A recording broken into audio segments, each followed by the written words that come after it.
Not necessarily, no. They just changed where some of the wording was, because at first I was worried about some of the wording they took out, but then they put it in different places. I know. Yeah. Okay. Good evening, everyone, and thank you for coming to our September 2nd, 2025 City Council Study Session. This meeting can be live streamed at the city's YouTube channel. It can also be viewed at longmontpublicmedia.org/watch or on Comcast channels 8 and 880. May we have a roll call, please? Mayor Peck, Present. Councilmember Christ, present. Mayor Pro Tem Hidalgo Fehring, here. Councilmember McCoy, present. Councilmember Popkin, here. Councilmember Rodriguez, Here. Councilmember Yarbrough, Here. Mayor, you have quorum. Thank you. Let's stand for the pledge. Pledge allegiance to the flag of the United States of America and to the republic for which it stands, one nation under God, indivisible, with liberty and justice for all.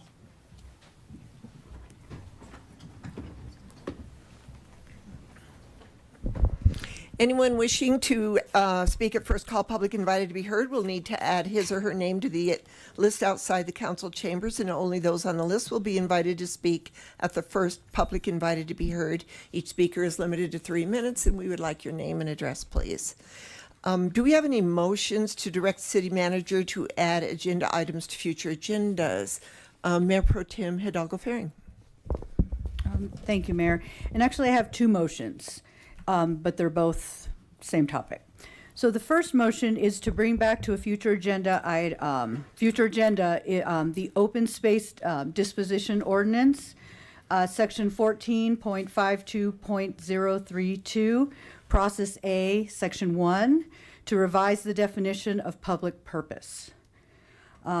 Currently, as it stands, it says what is considered. So the term public purpose means and includes, but is not limited to, the use of property for right-of-way, easements for city roads, utilities, and life essential infrastructure, and for the sale, exchange of property interests that result in a net benefit to the open space program. So, kind of looking and analyzing that language, I would recommend to amend it to state what cannot be considered not be considered in the disposition of open space. So that would be industrial, housing, or to private entities. Can I have a second? I'll second that. On your motion, can you restate the motion without reading the... the actual section. Exactly, so we can do it. Yes, so to bring back to a future agenda, the open space disposition ordinance, section 14.52.03, process A, section 1, to revise the definition of public purpose, to amend to state what cannot be considered in the disposition of open space, which it would include industrial, housing, and private entities. Thank you. Are there any comments or questions from councilors? I see questions going through your head. I see the little thought bubbles going on. Yeah. So I'll give you a few minutes. Councilor Popkin. Yeah, just still trying to digest the language. Mayor Pro Tem, could you just elaborate more on kind of the impetus for this, the rationale for your thinking I here? think, in looking at some of the concerns as we look at property interests and maybe the definition of net benefit. I know you tried to bring that forward, but it seemed in communications I've had with public and people who were specifically interested in vested interest in open space, that it really had to do with we need to make sure that we are not opening the gateways to have industrial sites on open space or housing. Housing is determined to be a need. It is a great need. So that, but the open space would not be considered in those specific, in that criteria for disposition, for land exchange or property sale. Noted, thank you. So So just to add more definition to it and more guardrails around So your the intent language. behind this is to narrow the definition of Yes. what public purposes are eligible. Yes, yes. Got it. Thank you. So I do understand, and I think it's a good idea listening to the public, because the way that this amendment that is to the original open space ordinance can be nuanced. And when we have just recently used it, we have followed the amendment, which allows us to do a swap or a sale, and we want to, what I'm hearing is that you want to close that gap. Yes, Okay. yes. Okay. Counselor Christ. Thank you, Mayor. So how does this differ from just the ordinance that enacted open space? Doesn't that ordinance itself restrict disposition? In a way it Ex- does, but we in- had an amendment to that except- ordinance. Yeah, except in that one amended circumstance, yes? But the way the ordinance, Yeah. is this true, Counselor, Mayor Pro Tem, that the way the amendment was written, And this was the one that would allow for the sale, exchange of property interests that result in a net benefit from the open space program, but no, the sentence before that. right? So to use right-of-way and easements for city roads, utilities, life essential infrastructure. So I thought there was, so I think it adds more guardrails. So as we're looking at for the benefit of the city, and I did not copy and paste that particular ordinance, but there was one that was like to a general, that the city council feels necessary. Where was it at? I apologize, I took the one piece out. The disposal should be sensitive to the integrity of future properties. No, that wasn't that one yet. There was another section that's on there that addressed how it could be considered a benefit to the city, so that net benefit piece. But I'm wanting to put guardrails on there, so we're specifically excluding, like, we're not gonna consider it for housing, we're not gonna consider it for industrial, or for sale of private, to put business or, another component on there, and. So it would should've be, copied and how do pasted. you nuance a net benefit? Yes. It was That kind is of to address that particular issue. Because That's what I was different thinking of. councils Can can interpret it interpret net benefit differently, and then use open space Mm-hmm. land for however they interpret that net benefit. Different councils can change the ordinance altogether. They could, and then that's gonna go into my second one. Counselor Yarbrough. Thank you, Mayor. I'm not gonna sit here and act like I know what y'all talking about. So, Eugene, can you please explain, like, what are the consequences of what we're talking about here? I'm just a little confused about the terminology and everything that she just said. Sure, Mayor and Council, Eugene May, City Attorney. So Mayor Pro Tem is referencing the process part of the open space disposition ordinance. Provision A, disposal of open space should be for a public purpose as determined by City Council. So that's the primary test. Is there a public purpose? Section A1 goes on to state the term public purpose means it includes, but is not limited to, use of the property for right-of-way and easements for city roads, utilities, and life essential infrastructure, and, separate category, sale or exchange of property interests that result in a net benefit to open space. And so what I'm hearing is a discussion to determine whether additional guardrails should be put on that definition of public purpose. Certainly the rights-of-way easements, utilities, and life essential infrastructure is including but not limited to. And so there is room for interpretation. And the net benefit is not defined, is to be determined by council. Yes. So I do have a question for you, Mayor Pro Tem. When do you want this brought back? And remember, we have does this affect the negotiations we have in place at the moment?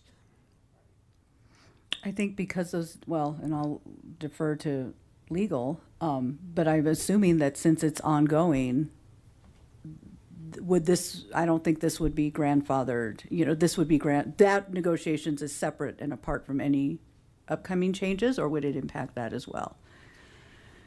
Well, that is My our, hope would be that it would, but Mayor and council, I think I recollect that the distal toll was postponed or Postponed. tabled until additional progress is Yes. made in some of these negotiations. So so I mean, I would That like to could see be a date changing. certain, but you can put the date certain on it. This is your Yes. motion. But I also want to honor that we're in the middle of budget as well. So, you know, I guess just the next available spot where that could be brought back to us. Okay. Okay. You know, working within your, Okay, seeing no other questions or comments, let's vote. So, wait. Okay, that's fine. So I know we are in negotiations, but does this impact that decision? That's, I mean, I didn't hear a yes or no. I think that's could be part of the motion, if we'd like to amend the motion, that it would not impact our ongoing, negotiations with. or the date certain to bring it back could be in January.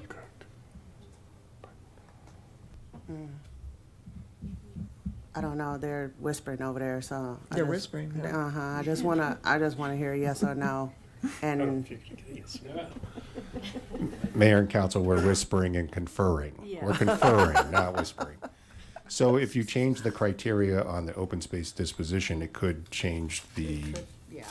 outcome of the distal toll. I mean, I don't know what might be changed, but it could impact that and therefore maybe impact negotiations. Yeah, I think that's, Okay. I think it depends on what you do and how it's approached. If the wording would say, any future negotiations excluding the distal toll, because that is already in progress, but the motion would be to address any future negotiations. Would that be? Do you have an amendment? So I think inherently there's a policy question for Yes. this body. Yeah. Exactly. And there's two policy questions for this body. One question is, do you want to amend the ordinance to restrict it to, by adding additional guardrails? That's one question. The second question is, when do you want it to become, when do you want to have the first and second reading, which will then answer a second question is, how do you want to approach this? And so I think what we're saying is, depending on the answer to those two questions, it may and it may not, but it's inherently a policy question that will give us additional guidance in terms of how we proceed with that conversation. Okay. So I am open to any amendment, if anybody. Councilor McCoy. Whoops. Oh, you turned everybody else off. Yeah, I know. Can you turn yours back on, please? Sean. He didn't have his on. Oh, I thought you did. Well, it keeps going off. Try it again. Turn yours on again, please, Councilor Popkin. Thank you. It won't let me turn you on. Yeah. Try it again. It just wants you to stop talking.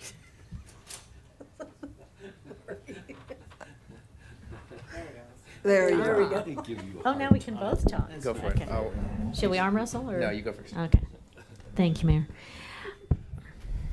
When something's tabled, it seems like it should stay tabled and we shouldn't talk about it until it comes back. And I am in favor of maintaining open space. But here's part of the problem is that we've already said we're going to maintain open space, and we have contracts and agreements and things in writing. And we just need to follow those. And I don't know if adding more verbiage actually puts more teeth into it. So I appreciate the philosophy. I just don't know if it's I think it was useful to right now. minimize, so the intent is to minimize any misinterpretation. So just to have it very, because the way that it could be, so, but not limited to, or, so it's, it opens the door for other types of negotiations to happen that might not be in the best interest of preserving open space. I agree, So- but what I'm saying is it seems like it's this other ordinance that allowed that is the problem. So I think it is essential to have that opportunity for, so in the event, so I think of Dickens, why this came to be in the first place during the flood. And so there were some mitigation pieces that needed to happen where we did have to meddle around with open space for the safety of people and, the preservation of land as well. Right. Because of the flood. So I think it's important to still have that, but set some guardrails around it. And you don't have to vote for it. Yeah, it's true. I just want to explain that I'm in favor of open space, but I feel like adding on more and more verbiage is not always helpful. Councillor Popkin?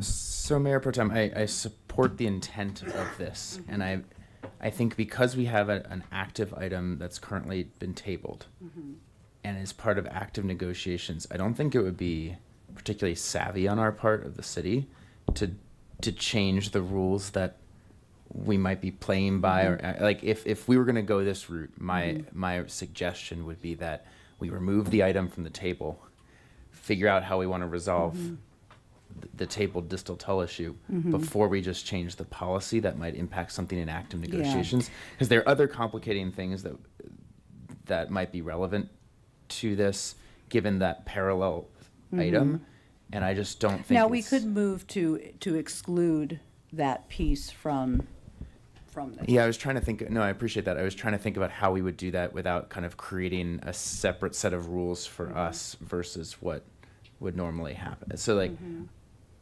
I think if there wasn't a competing, if there wasn't an item already on the table that's directly affected or impacted by this, or we'd have to completely set up a separate track altogether in the rules, I would be very supportive of where you're trying to take this to better define the open space disposition piece of it.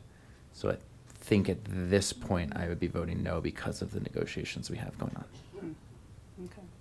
Okay, so do you want to vote on it? Yeah. All right, Vote let's on vote, it. please.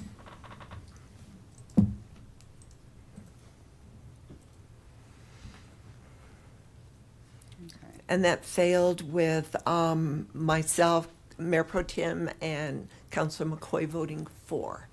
Councilor Popkin, Yarbrough, Christ, and Rodriguez voting against. Okay. Thank you. So then I had a second motion, but I don't know if, well, What is it? I'm wondering, so this one is, the second motion was to direct staff to put together ballot language for a measure on the, well, yeah, I don't know what, we'll kind of look at the timeline, but to put together a ballot language for a measure that would require any land exchange or disposition of open space be brought to for a public vote. And so I'm wondering if that should be one that we hold off on. But, Well, you can't put it on this ballot. no, we wouldn't put No, it on this ballot. It would be for like the next year, so we have, yeah. Could we say special? No, it'd probably be the 2027 or 2028. Yeah, it wouldn't be able to go on any special election. No. Okay. Okay.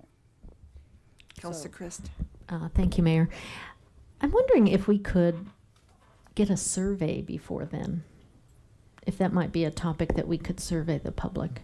Well, I know when the whole open space thing came forward to us, We actually heard from several, I heard from several hundred people. I heard from like more than what people participated in a survey.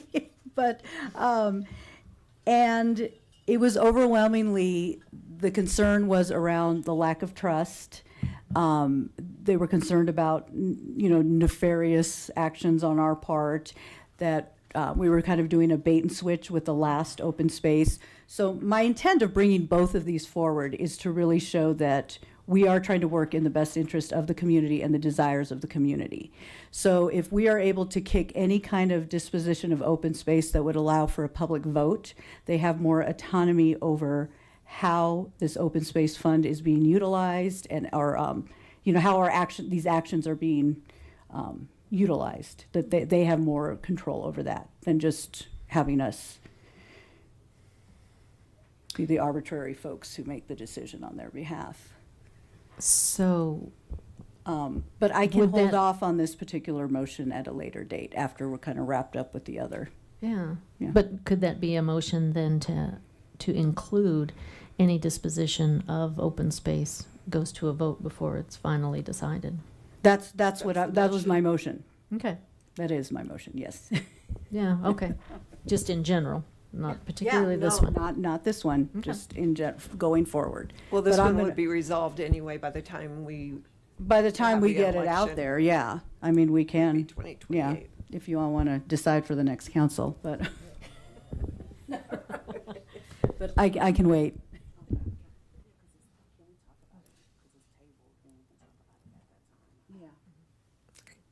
Okay, thank you.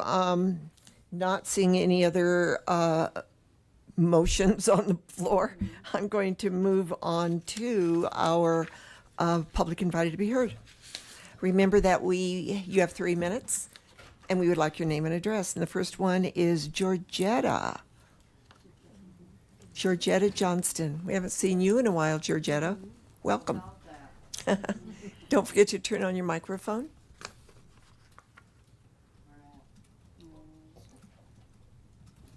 Thank you. Good evening, Georgetta Johnston, 320 Homestead Parkway, Longmont, Colorado, 80504. Thank you, Mayor, and all you precious people, council, for letting me speak. I came for some reasons, but I don't see any of the things that this is a good city. I don't see any of the things to a certain extent that I haven't been in a long time talking about better stores. That they go out of town to shop. That goes our money. Another thing is indoor, outdoor skating thing. The little thing over there. I hope one of these days we get it organized where we have it for our young people, and ice hockey in different situations, so they don't have to take it out of town and do that, because this city, I think it's 100,000, maybe it's getting up to be 150. I take the Times call. So it looks like some way, somehow, we could do that, and also where we could have a art and entertainment center for the different situations, which makes our town better, which also we go out of this city and pay our money to other cities to do that, which I don't think, and I'm not for so many breweries and marijuana situations, teaching our children that kind of stuff. I think we need to help our youth and our young people and, families, different things. I noticed we're not having rhythm on the river or whatever that was down in Boston anymore. I don't understand why. That was a really nice entertainment, fun, had different things for kids. I used to take my grandkids and stuff like that. It seems like we're not doing some of that stuff, which I feel like that we need to. And I don't know, I noticed lots of apartments, lots of buildings, and I know there's a lot of homeless, and I feel sorry for them. But I'm 80. I've lived here all my life. I'll be 81. So I'm for helping people, but I'm also for helping the seniors, and not taking away from them and making things better. So that's why I come, because a city in our housing, things that should be safety, take care of stuff, and be honest and things like that. You know, I noticed the roads are better, the holes where we wouldn't be driving junkers. Thank you very much for some of you that saw me and said that you missed me a little bit. That's very nice. Going on open heart surgery is a rough road, so, you know, at least I'm still in my right mind and doing okay. And I want a good city. That's why I come, you know. And I know you're all working at it, trying to agree. Are we done at 3 minutes already? Already, Georgia. Well, that's all right. Lord bless you. Keep doing a wonderful job and work on this city of the nice things we need, please. Thank you, Georgiana. You're welcome. It was nice seeing you. Kim Matson.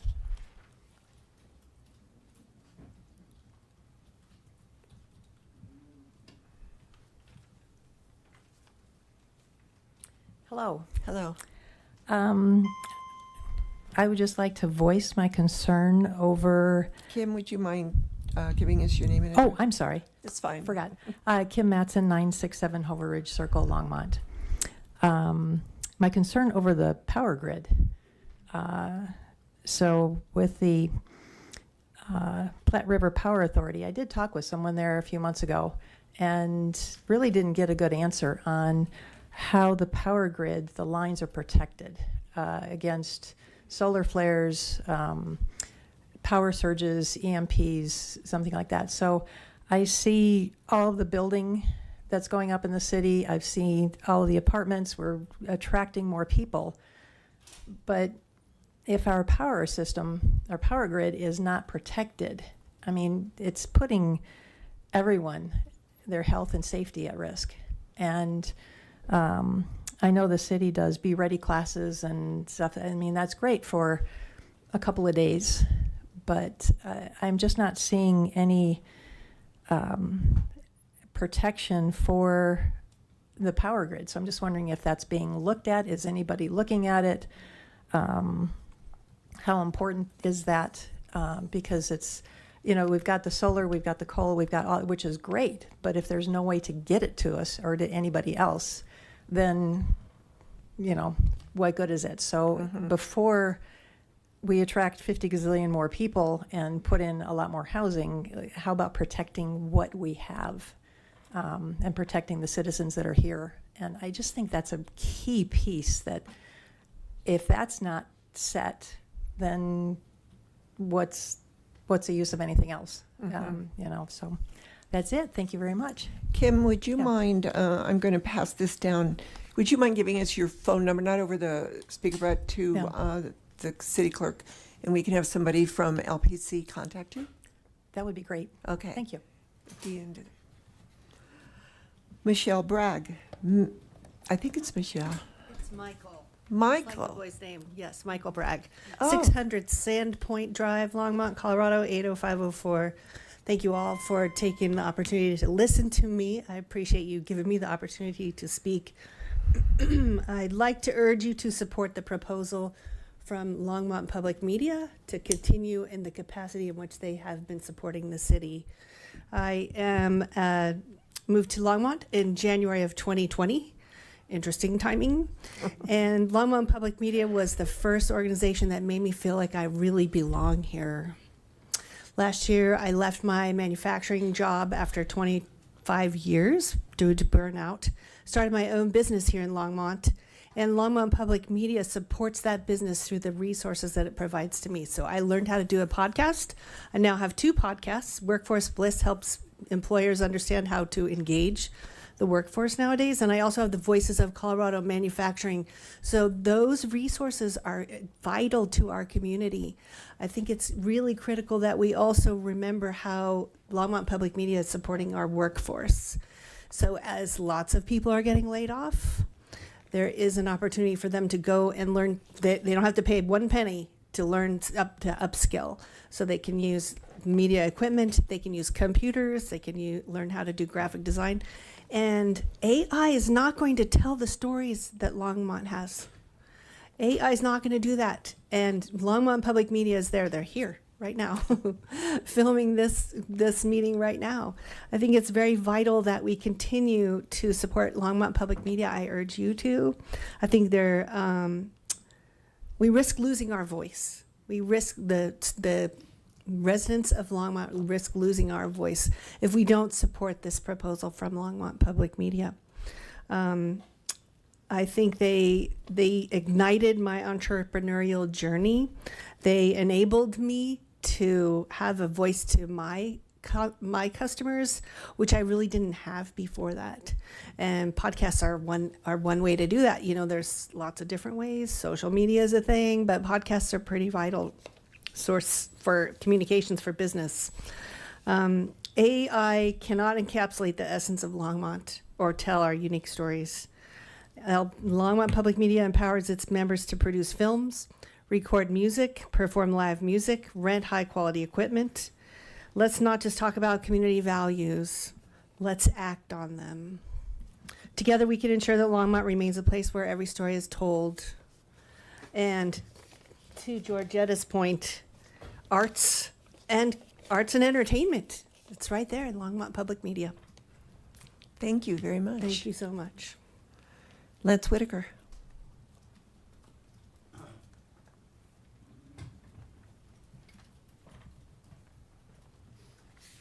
Mayor and Council, my name is Lance Whitaker, 1750 Collier Street, Longmont, Colorado. Been a resident for over 40 years now, happily a resident for over 40 years.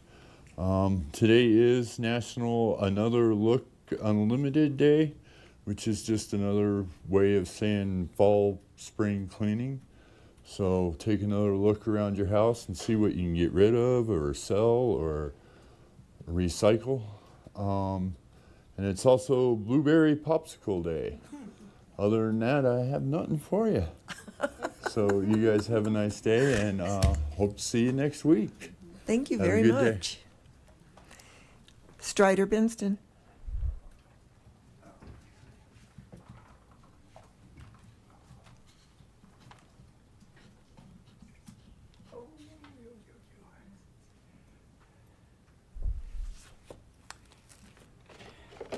How do?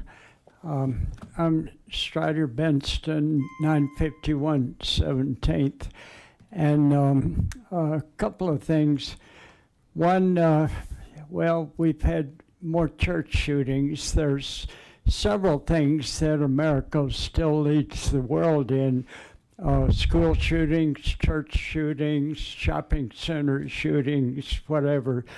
And people don't, you know, it's public policy that it has nothing to do with having 400 million guns, including assault rifles. But the gun violence prevention programs were cut and defunded by the current president, and SNAP benefits and Medicaid and housing and everything else, which puts people under more stress.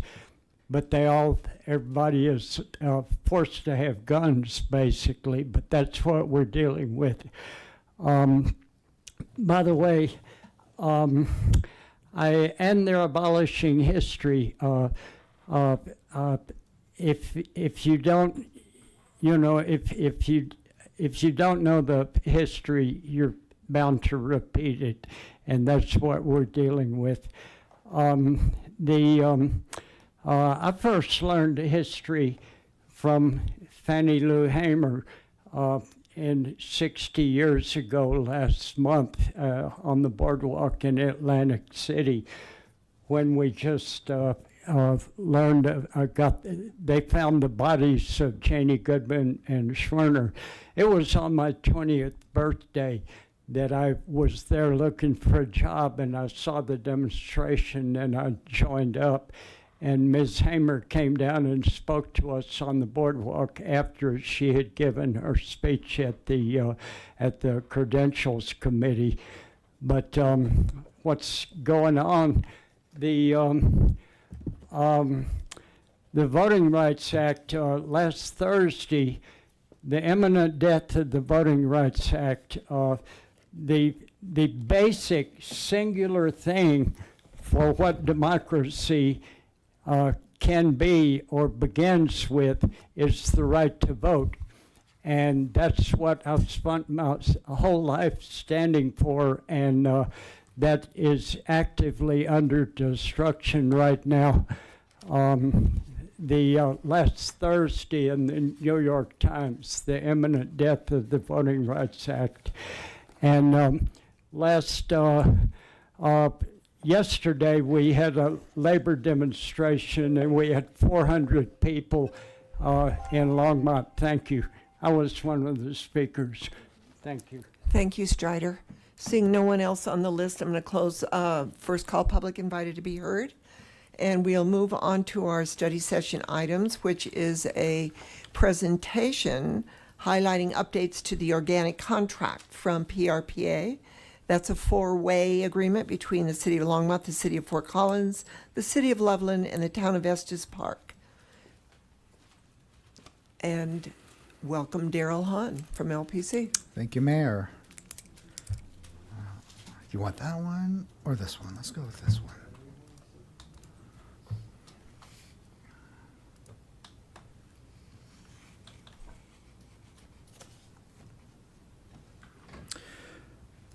Good evening, Mayor, members of City Council. My name is Daryl Hahn. I'm the Electric Utility Director of LPC. Good to see you all again. So tonight, I'm going to basically give an overview of additional details that are in your packet already. So I won't go into as much detail as what you've already seen. I'll do some quick introductions, talk about some definitions and some level setting, talk about basically background, drivers, why I'm here tonight, and again next week. I'll talk about some highlights of the updates that we're proposing, and then talk about some next steps. So first, introduce myself. I just did that. I'd also like to introduce Sarah Leonard. She is the General Counsel at Platte River Power Authority, sitting back here, waving at you and smiling. Sarah has been instrumental in coordinating among the four cities of Platte River and Platte River, including the city managers, city attorneys, utility directors, and council members, Platte River board members, and leadership at Platte River. So definitely appreciate all of the work that she's done to help kind of corral the cats here. So just some very high level background. Again, this is all in your packet, but just to kind of review, there are two IGAs that we'll be presenting to you tonight and again next week for your consideration. One is the organic contract, which is a four-way intergovernmental agreement between us and the city of Fort Collins, Loveland, and the town of Estes Park. So the four municipal owners come together, create an IGA with each other that establishes Platte River Power Authority as an entity. This is kind of that establishes the constitution, if you will, that establishes the governance structure for Platte River. It enables Platte River to provide additional functions, services, facilities, as long as it's legal for the cities to undertake. Currently, this contract expires at the end of 2060. So that's the thing that creates Platte River. Then once Platte River is created, the city of Longmont and each of the cities have individual IGAs with Platte River for them to basically provide 99% of our energy needs. Each city has its own IGA, so we'll just be talking about the one with the city of Longmont and Platte River. The terms are essentially identical across the four cities. So in your packet, I believe the example that was given was from the city of Fort Collins, but it's basically the same with a few minor differences that are specific to each city. So this ensures that all four cities follow a shared set of rules, so to speak, related to purchasing power from Platte River.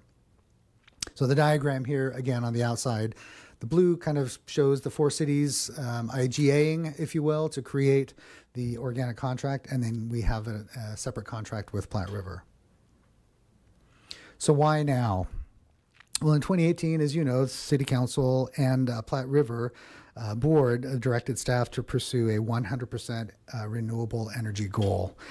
Since then, the electric utility industry has changed. Not only did we have a pandemic, but business standards, laws and regulations, technology, politics, so much has changed in the last 7 years. The current language is sort of a time, and it's very specific, and In some cases, it mandates solutions rather than leaving it open for us to kind of, change with the times and use the best technology that makes sense. There's also duplicative language. So in anticipation of potentially issuing bonds and making some investments in the near future, in the next few years, it was decided that this would be a good time to just kind of clean up some of that duplicative language and just make sure that we're really in a good position with these IGAs for the next 50 years. I'm going to briefly kind of just touch on the highlights here. I made a big deal about the fact that there are two separate IGAs, right? The organic contract and the power supply agreement.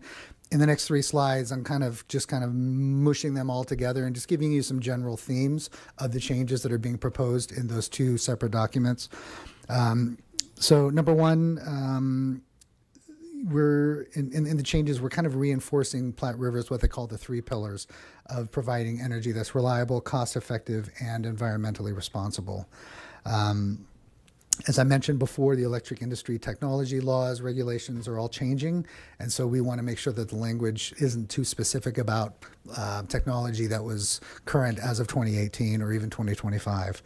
It removes prescriptive language where it talks specifically about renewable energy and uses particular phrases that were correct in 2018 but may not be correct in, say, 20 years. It also, the changes eliminate repetitive language. Page 2 of 3, highlighting the updates, again, more broadly talking about the types of solutions to improve the future flexibility. It talks a little bit about refining the requirements for the second board representative. So as you know, each of the 4 owner communities has 2 members on the board. One is typically the mayor or their designee, and the other is somebody that's appointed by you. Often somebody from the electric utility or somebody on the utilities. And so this refinement really just makes sure that the person that you appoint has to be a full-time employee of your city or an elected member of the governing body. So it could be one of you instead of me. And they'll be selected for their judgment, experience, and expertise, which makes that person particularly qualified to serve on the board. Okay. It also cleans up some timelines for the board members. There was some interesting stuff there where somebody might step down before somebody new was appointed, and then in between there was a gap. So this just kind of cleans up that gap. And then there's also language that reinforces that the board members are there to advocate for all owner communities, not necessarily just the owner community where they're from, because they are a board member of Platte River, which represents all 4 cities. All right, and the 3rd page of updates, again, just minor cleanup things. There were specific language in the original documents that talked about having to hand deliver paper copies, that kind of thing. And now in the age of email, we're just making sure that there's room in the contracts for that type of communication.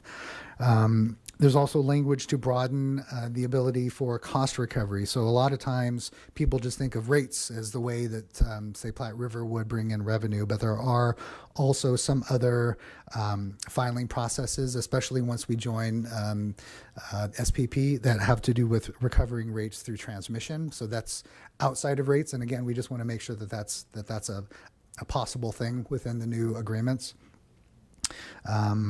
Minor updates, for example, updating contact information at the utilities. We don't want to have to come back through this process again just to update a name. And then offsite development of customer-owned resources. So an example here is community solar. We talked a lot about those efforts. Hannah Mulroy has been up here talking to you about that as well. The idea here is maybe you want to have one building that's served by solar on another building behind a different meter. And so again, the language has been updated to accommodate and enable that kind of construct. So just to briefly look at the timetable, where we've been and where we're going. The first couple of quarters of the year, the staff began the review of both the organic contract and the power supply agreement. There were working sessions with the city attorneys, utility staff, and leadership, and of course the Platte River Board. On June 20th, several of you were up at Platte River headquarters to meet with other city council members, city managers, and attorneys and utility directors just to talk about this process. And then, so tonight, obviously, September 2nd, here giving you a very high-level presentation. Next week, we will be asking you to review and approve, fingers crossed, the 2 IGAs that have been updated. On September 25th, the Platte River Board will be looking at just the power supply agreements. Remember, the organic contract is just among the 4 cities, so Platte River is not technically a party that would approve the organic contract. And then in October, the hope is that, everybody will sign the agreements. So that's all I have for you, but I'm happy to field questions, and I'm happy to bring Sarah up if there are any questions that I can't answer that she can.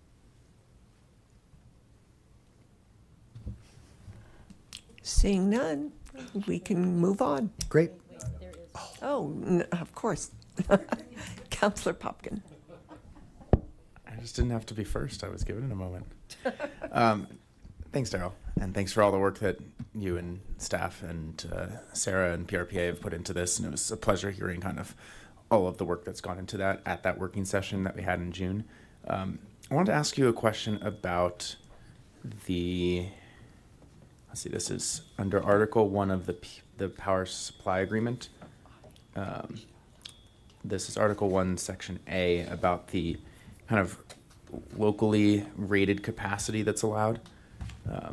So just reading from that, Longmont shall have the right to continue to generate its own power and energy to the extent of the capacity of its generating facilities in service on September 5th, 1974, and may also generate power and energy for its own use from any new generation resources owned and operated by Longmont, provided that the total rated capacity of all such new generation is no greater than 1,000 kilowatts or 1% of the peak load of Longmont, whichever is greater. I was under the impression from the working session that we had that we were actually just stripping that language out so that it wouldn't be a capacity limit environment, to the point that you were making before of removing prescriptive language and increasing flexibility. So I was just wondering if you could elaborate more on that, especially as we enter a world more of distributed energy resources where, we've already recently talked about the community solar and the batteries being sited in the community. So how does that factor into this overall strategy, and why, and I guess kind of why is that still relevant here? Sure. Mayor Peck, members of City Council, Councilmember Hopkin. So you probably know that our small hydro facility just outside of Lyons is at about 500 kilowatts capacity. So that is grandfathered in, and that's included in sort of the generation that was allowed in. Any behind the meter generation is also exempted from the sort of the 1% rule, as it were. Right. And Sarah can talk more intelligently about this than I can, but really it has to do with our bonding requirements. And so, in order for us to issue bonds and keep the bondholders happy, they really need to have assurances that Platte River is going to be able to bring in the revenues in order to, sort of back up those bonds. And so the thought was, if we were to lower that from, say, 99% to 80 or 70 or 50, then, Platte River would no longer be in a position where they could really guarantee to those bondholders the type of revenue that would be required. So you're saying from a legal and financial standpoint in particular that allowing, say, for instance, Longmont to generate a 20 megawatt facility locally here into our system, if it could handle it, it would scare away people, like would freak out people who would be holding our bond, like who would be holding PRPA's bonds, because they would be afraid that everyone would just stop buying from PRPA? There's a possibility that it would be a slippery slope, right? So it would be us doing 20 megawatts and then Fort Collins doing 40 and then Estes doing something else. And pretty soon, sort of the guarantee that Platte River had that they would be able to bring in the revenue would start to slip away. And so, yeah, there's definitely I don't want to say a requirement, but certainly from our perspective, a requirement to make sure that those bondholders are happy. From your perspective as the director of our municipal utility here, I realize that the whole point of PRPA is that we can buy energy at scale, right? We can buy electricity at a scale that Longmont probably couldn't procure on its own. At the same time, like there are, as PRPA has stated, as LPC has stated, there's real value in kind of distributed energy resources as being a part of the overall integrated resource strategy for PRPA now and in the future for decades. And so I'm just curious, this feels somewhat limiting. And I'm just curious if that feels the same way to you. Not at all. If anything, we work very closely with Platte River to do exactly the things that you're talking about. So in many ways, the city of Longmont going out and doing it on its own is duplicative. We already have people up in Fort Collins at Platte River that we pay to do these things for us. And so for us to then go out and do it on our own, it doesn't seem to be the best use of resources, because that's what they're for. That's why we created them 52 years ago. So you're saying in that kind of a situation where we had a potentially attractive site opportunity, we would just work with PRPA for them to basically install the infrastructure and kind of run it through our grid in that way? I don't know that we would necessarily, if I would say in all cases, we would have them install the infrastructure, but we would certainly work with Platte River and the experts that they have hired to make something like that happen. Okay. Especially on a large scale. Yeah, no, I get that. Under current conditions, the recent commenced construction guidance from the IRS, I think, stated that there's like a carve out for low output solar, which is 1.5 megawatts and less. Is that, so considering that like it's kind of 1 megawatt or 1% of the peak load, actually what is 1% of the peak load? So our peak load is about 190 megawatts, so it's about 2 megawatts. It's about 2 megawatts, yeah. So if for some reason there was a strategy to deploy 3 1.5 megawatt projects, because it would qualify for certain tax credit incentives right now that a larger system wouldn't. Like, is that limiting in any way for this, or would you just kind of take the same approach and work through PRPA to install that here? Yeah, I would absolutely still just take the same approach, and we would at least have that conversation with Platte River and figure out the best way forward. Okay. I just want to make sure that that's not inherently limiting, because it just seems like in the spirit of not being prescriptive and being more flexible, that is like one of the small constraints here that I see. But otherwise, it's great. If you're not concerned about that, and we think that there's enough of a good working relationship with PRPA, then I appreciate the responses. I think part of it, to answer the question that we talked about when we were there in June, was you have the 4 cities with the organic contract, of which then we have the power supply agreement. And I think the theme was we have flexibility as long as we're working through Platte River in conjunction with to protect the bonding capacity and these other issues. And I think it was at that point where I believe Jason was talking and I asked the question. I said, so what I'm hearing is this is really preventing one of us from putting the 4 of us in a bad position, and then the 4 of us having to cover the cost exposure because somebody makes a decision by not working with them. And I think that's what Daryl's alluding to is, I think the intent is we work with each other as we look at opportunities to ensure that we're not negatively impacting someone else in the process. From a system of power like correct. Provision here, right? Because I remember I remember that discussion in terms of like the rate structures that we're creating. Like, are we incentivizing a whole community to do something that's counterproductive for the overall system? So is this just another one of those kind of insurance policies? Yep. And I just looked back and they agreed with what I said. And I think that's really the intent, because you don't want us to somebody to build a 20 megawatt unit. All of a sudden, it adjusts the amount of power, and then the rates have to come up, and 3 cities are now having to cover the rate differential for it because the one city's dropped a 20 megawatt unit. Gotcha. So is that where the language then comes in following that, which says, if Longmont develops new generation resources of a total capacity as set forth above, then Platte River commits that it will meet with Longmont to discuss in good faith an increase in that total rated capacity. That's where that would factor into the, let's think about what's in the best interest of the system and the communities that we're serving. Correct. Cool. Thank you very much. Thank you. We have Councilor Christ. I need to time myself.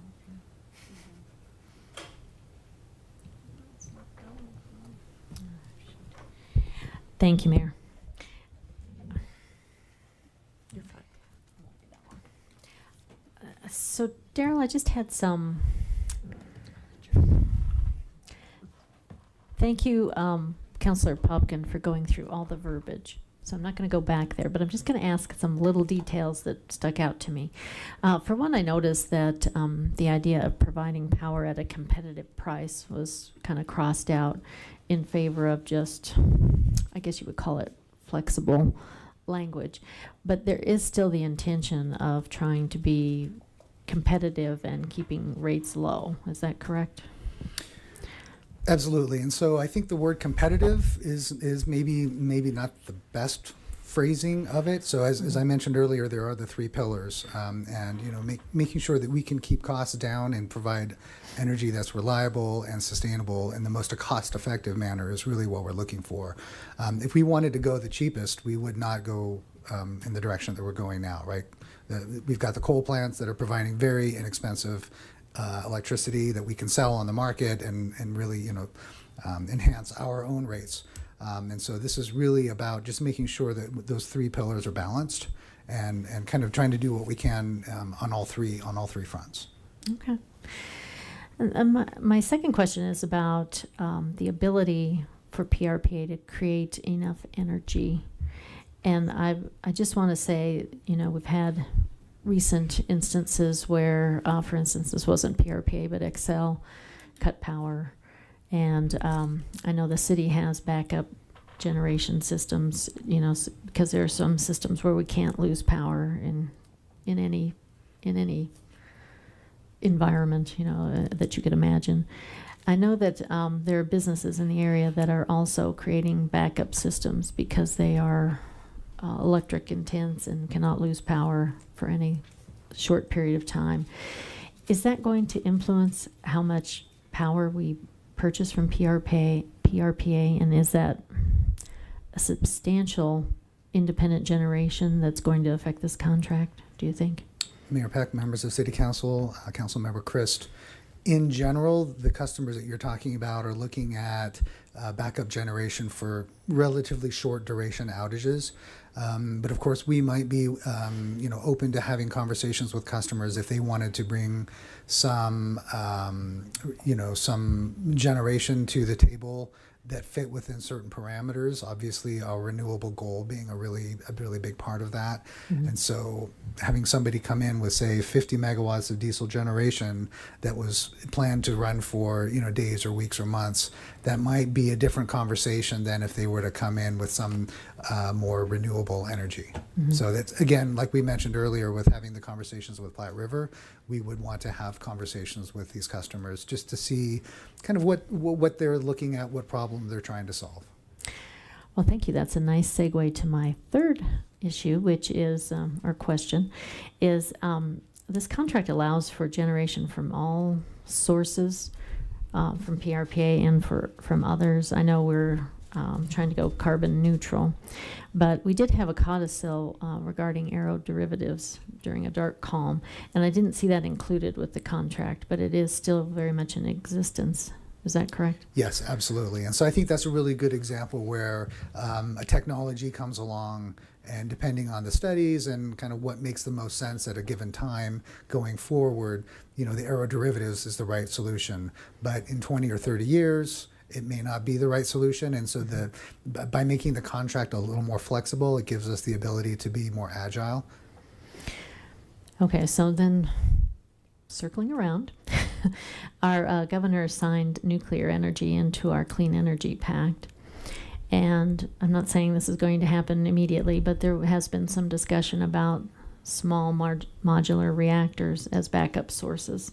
And so I'm thinking that actually can produce a lot of energy. And how do you think that will impact our position with PRPA? Is that something that they would add on? Or is that something maybe that certain industries might have as part of their facility? My feeling is that is something we certainly would work with Platte River on. I know right now the costs are still pretty prohibitive, and so again, when you look at the three pillars, the affordability piece would not really be there. And you're also looking at still some extended timelines to get those up and running.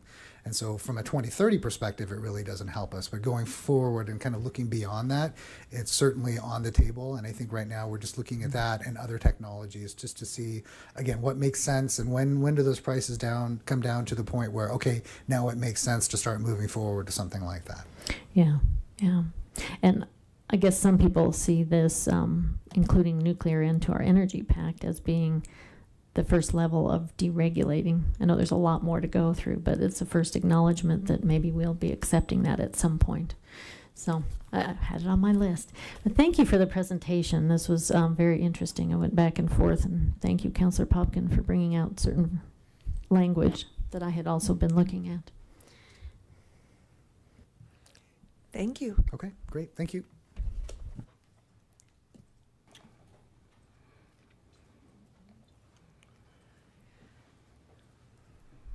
So Mayor, we're about to start on the budget, and you all kind of went from one meeting to another. If you want a think we're going to break, take a break. it'd be a good time for a break.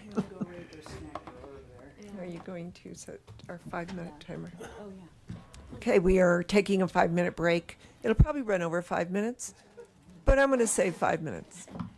It's aspirational. Yeah, it's aspirational.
including.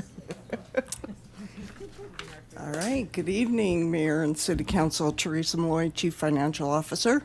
And with me this evening is Sandra Cifuentes, Budget Manager. We have a number of slides to cover with you this evening.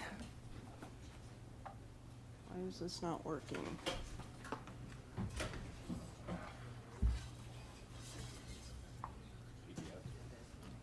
Try it now. There you go. There we go.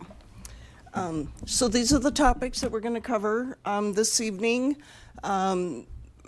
Harold will be jumping in, I'm sure, as we're going through all of this. And then we also have several staff members behind us who will cover different topics as we get to them. So what we thought we would start with is just kind of an overview of our 2025 budget and how it changed from the time it was proposed to the time it was adopted to today with the additional appropriations. So I'm going to have Sandra cover that for you. Good evening, Mayor and City Council. Sandra Cifuentes. As Teresa indicated, we're going to go over the 2025 budget before we move into 2026 information. As you all know, last year in August, we came with a 2025 proposed budget, which included $438.1 million of projected revenues, expenses coming in at $469.6 million, which resulted in the use of fund balance of $31.4 million. We came to you in September and October, and there were changes based on new information that was received. Ultimately, at the end of 25, the revised and adopted budget was $441 in projected revenues. This was $2.9 million higher than when we started in August, and that was largely due to the property tax revenue increase. Adopted expenses came in at $473.5. That was the difference of $3.9 million. And that was a result of one-time expenses due to that property tax revenue increase. And then at the end of it all, we ended the adopted ended up using a fund balance of $32.4 million. The items listed below, they're kind of small, but they kind of talk about the different items that made up these differences. As you know, we bring additional appropriations. Now that the 25 is adopted, we typically bring these to you on a monthly basis after the year-end close. These are adopted by ordinance, and there's typically two types of appropriations that you see throughout the year. One of them is the carryover. That's the largest appropriation we have, which carries over budget from last year that is unspent or prior years. And then you have new appropriations that appropriate new needs. These appropriations can include contributions from fund balance, grants that have been awarded and approved by council, any unanticipated unbudgeted revenues coming from donations or reimbursements, and also CIP amendments. So now that it's September, we've brought to you a total of 8 additional appropriations so far this year. This includes the carryover that I mentioned that we brought to you in May. The revised budget, including all these additional appropriations, gives us a revised budget of $704.9 million. That is $231.3 million above than the adopted budget. And that $231 million is broken out again by the carryover, which is the largest portion of this. $196.9 is carryover dollars, and the new appropriations totaled $34.3 million. This chart just shows you the difference between the new dollars, new appropriations, and the carryover. As you can see, the vast majority is made up by carryover dollars from previous years. And in 2025, the major carryover items that we included bond funds, capital improvement projects that are still not completed and we're working to complete, recovery programs, and grants that cover multi-year awards. And with that, I'll pass it back to Teresa. So I think the reason we wanted to start with our 25 budget is really just to show you all and the public that a proposed budget can change between the time that we present it to you and the time that it is actually adopted. And then it certainly, once we get into the first of the year and through the year of that budget, it does change over time with additional appropriations. And to point out that the largest appropriation is carryover.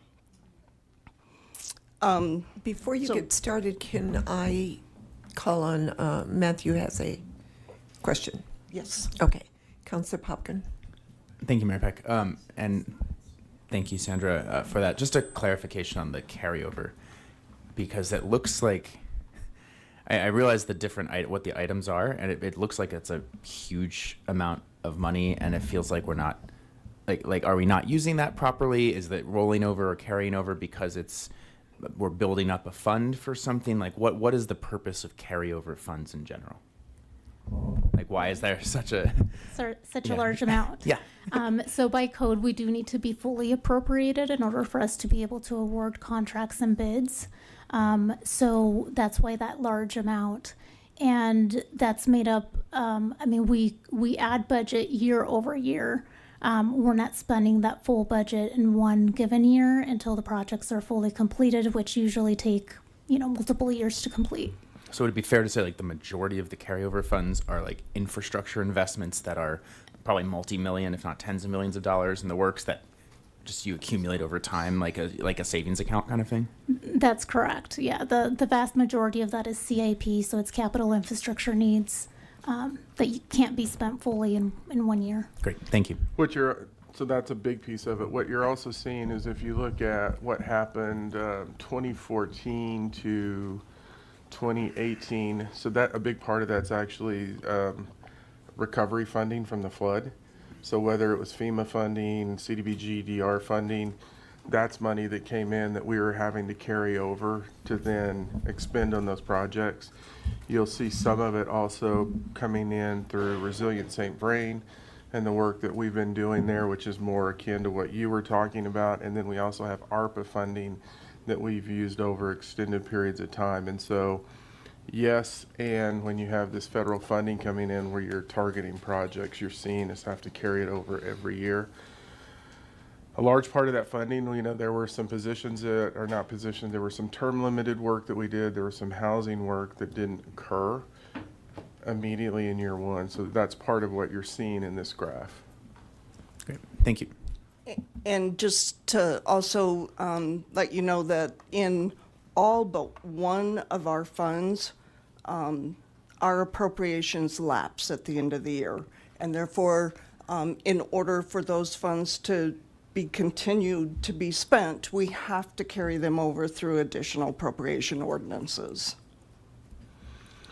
The only fund that doesn't lapse by charter at the end of the year is the Public Improvement Fund. So we don't bring you carryover in the Public Improvement Fund. And for those of us that see other city budgeting processes, not every city has to carry over at the end of the year. Some cities actually can appropriate. So let's say you were going to build a water treatment plant. You can put your funding in that fund, and then you just keep adding to it, but you don't have to carry it over. So that is something that is specific to us, and that's a charter requirement that we have in play. So not all cities do it the same way.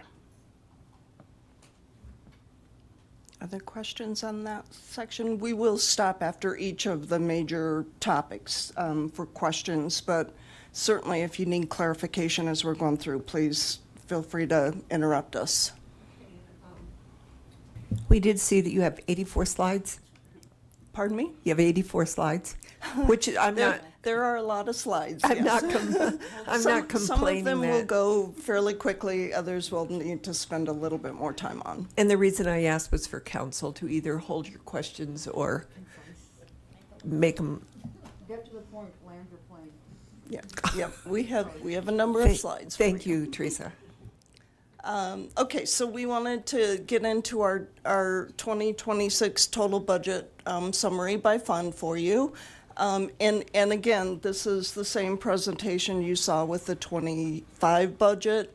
It's $476.3 million in revenue, 520.2 in expenses, which means we're using 43.87 million of fund balance, mainly for capital projects. We will highlight some of those significant changes in a few of the funds for you. It is 9.85% greater than our 25 adopted budget, and it does include over 93 million for our capital improvement program. A few revenue projections for you. To start with the sales and use tax. So as you all know, our performance through June is not really looking too great. We are up 1.9% in sales tax, but down significantly, 21% in use tax, for a combined overall decrease at this point of 1.4%. We will be getting July results, hopefully this week, early next week. I will be able to let you all know what that looks like. Preliminarily, though, it looks like July of this year is holding pretty even with July of last year. So at least we're not losing more ground. We are projecting to end 25 with an overall combined sales and use tax increase of just under 1%. And as Harold has mentioned, our 26 projections is relatively flat. We are projecting to be up just 0.5% in mainly sales tax. We do have some retail establishments that will be opening later this year that will help boost that projection for next year as well as this year. We also are expecting some fairly significant development that is in the pipeline that will help in terms of our use tax on building permits. So use tax will still be down, though, but not quite as bad as it is currently, and where we're projecting it to be through 25. Our sales and use tax does go to the 5 funds, so this is a pretty significant revenue for our 26 budget. Property tax. So I know Harold has mentioned this, but there were some state adjustments to the assessment rates in both commercial and residential that are,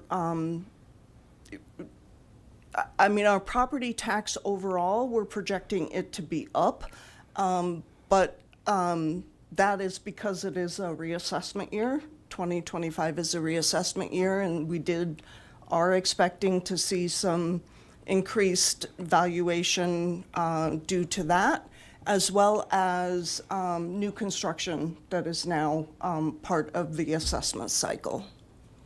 So overall, our property tax will be up. In permit revenues, so this one is really feeding into our use tax in the general fund, as well as building permit and plan review revenue. Our adopted budget was calling for a combined 820 permits. We think by the end of the year we will have slightly exceeded that, even though it may not look like it at this point. But as I mentioned, there are some projects that are in the pipeline that we do think will pull permits before the end of the year. Projections for 26 are really looking up. We are definitely going to see some growth in that multifamily category. One of the things that we have a financial policy for is around incremental development revenue. And basically, our policy says that anything above a permit level of 200 new dwelling units is considered incremental development revenue. Anything up to that 200 level is part of the base revenue. And incremental development revenue by policy can only be used for development-related one-time or development-related ongoing that is subject to reduction should we fall below that 200 new dwelling unit level.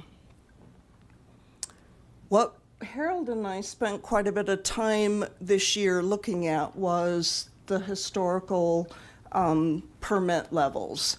And what we have really found is that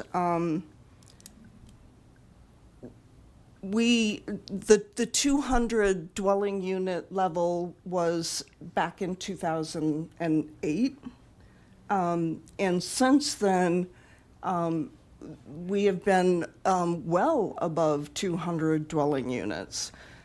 In your packet, in attachment C, is the 2 pages from the Development Services monthly permit showing the historical permits, and they've been collecting this revenue since this data since 1974, and it shows a 3-year, a 5-year, and a 10-year average. And the 3-year average is 624 permits, new dwelling units. 5-year is 668 new dwelling units, and a 10-year average of 860 dwelling units. So given that the averages of new dwelling units far exceeds the 200 base permit level, what we are proposing is that we change the financial policy from 200 dwelling units up to 300 dwelling units. So under this scenario, what is considered base revenue is up to that 300 level, and then anything above that would be incremental development revenue.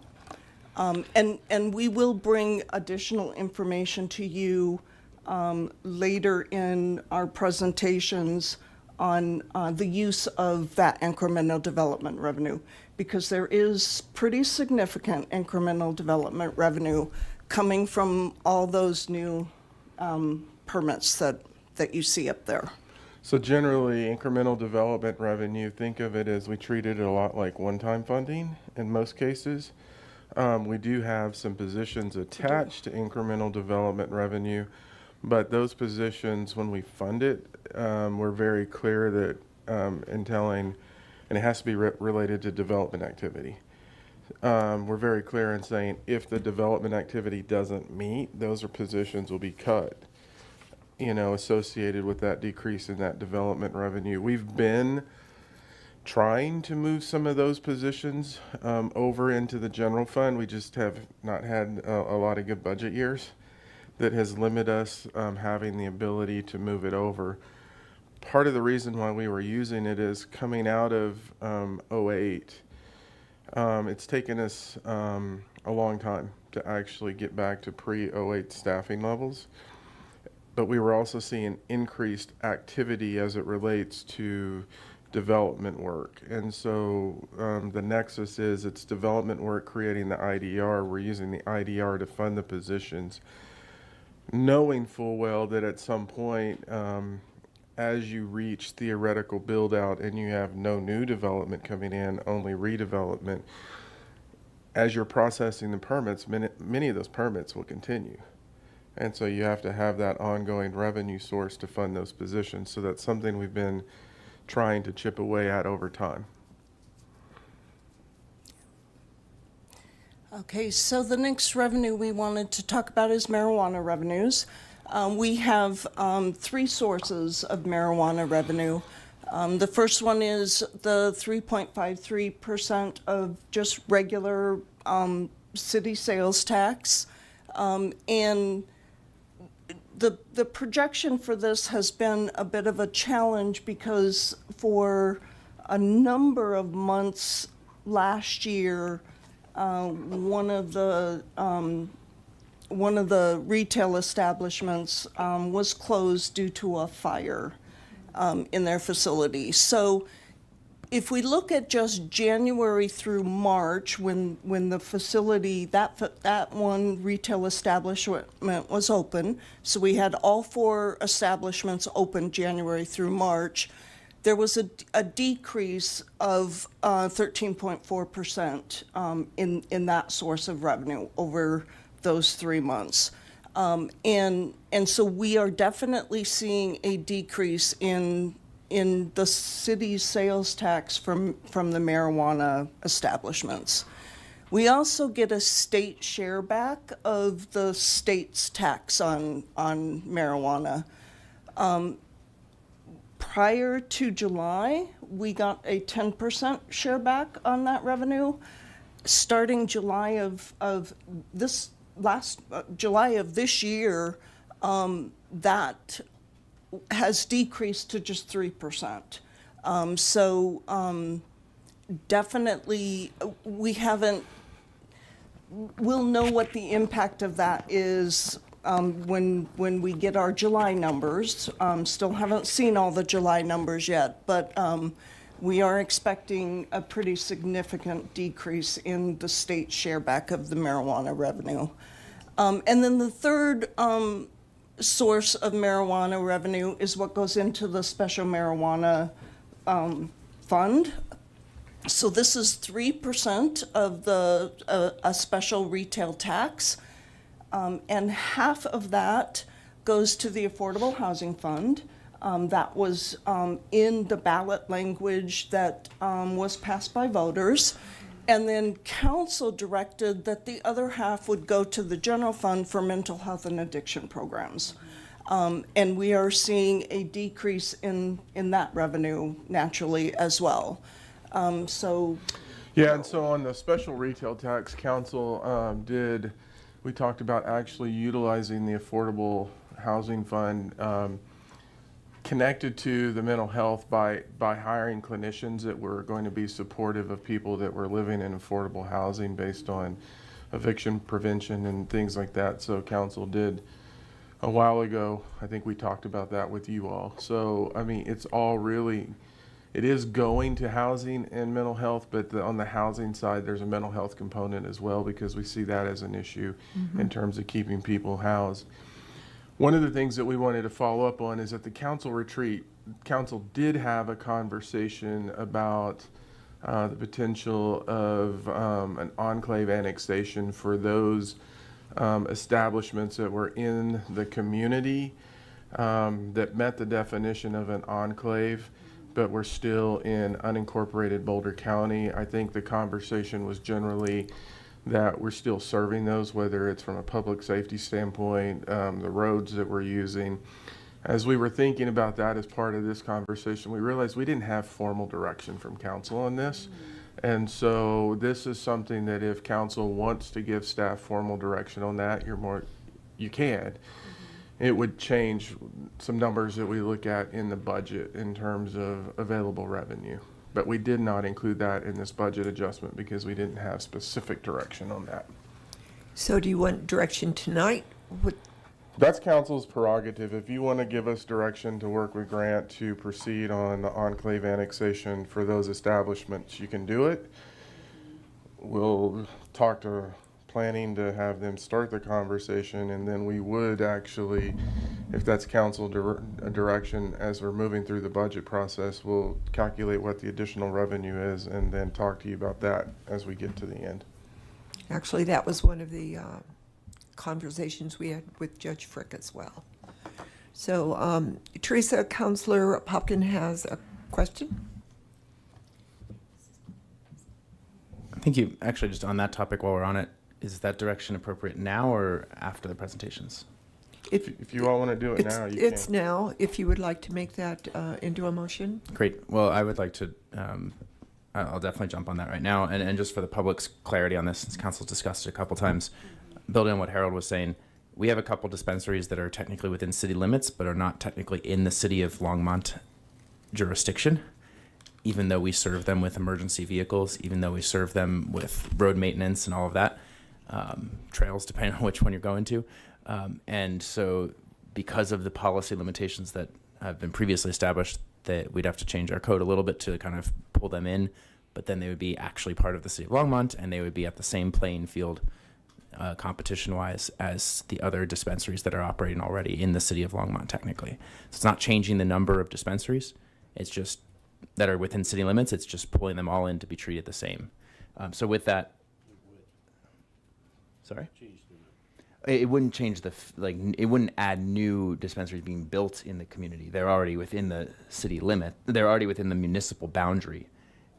It would just actually allow us to oversee them and have them within our taxing authority. So I will make a motion to direct city staff to, pursue enclave annexation for those. Let's see, what's the just the marijuana dispensaries. Thank you. The unincorporated marijuana dispensaries within county enclaves within the city of Longmont.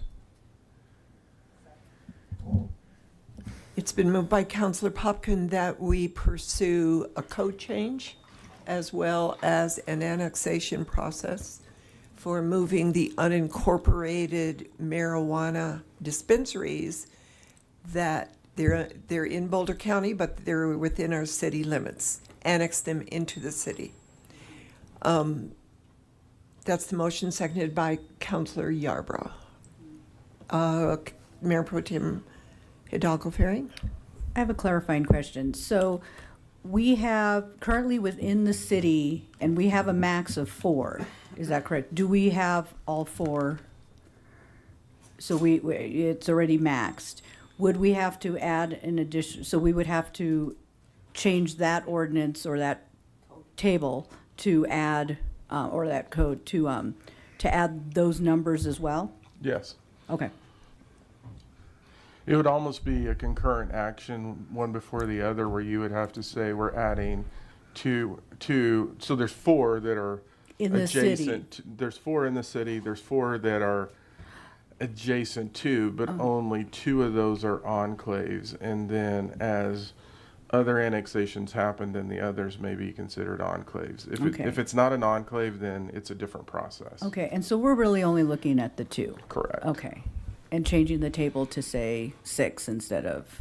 So if you direct us to do this, we would bring an ordinance back that changes 4 to 6, and then you would do it concurrently. Okay, thank you. That's what I wanted to know.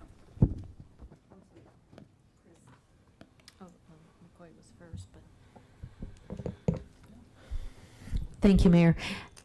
We also, don't we have 4 additional licenses for hospitality, marijuana hospitality? Yes. Well, we approved hospitality licenses, but we didn't approve smoking. There's an issue with that one, I think, that. Okay, so we need a bit of a comprehensive discussion about this when we bring it back. Councillor McCoy. Thank you, Mayor Peck. So does your motion include the adding? Is that clear to everybody? Just making sure that that's was part of that. So, okay, thank you. And to be clear with council, this isn't just the general fund. This is the open space fund, the public safety fund, the transportation fund, and the public improvement fund. Yes, the city sales tax does. Yeah. And then also to be clear, this is something that current dispensaries operating within the city of Longmont are already paying. Correct.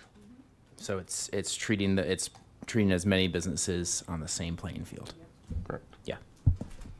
Cool. So yes, to clarify, Councilmember McCoy, yes, enclave annexation and code changes as appropriate. Councilor McCoy, were you finished? I turned off your microphone accidentally. Seeing no other questions in the queue, let's vote.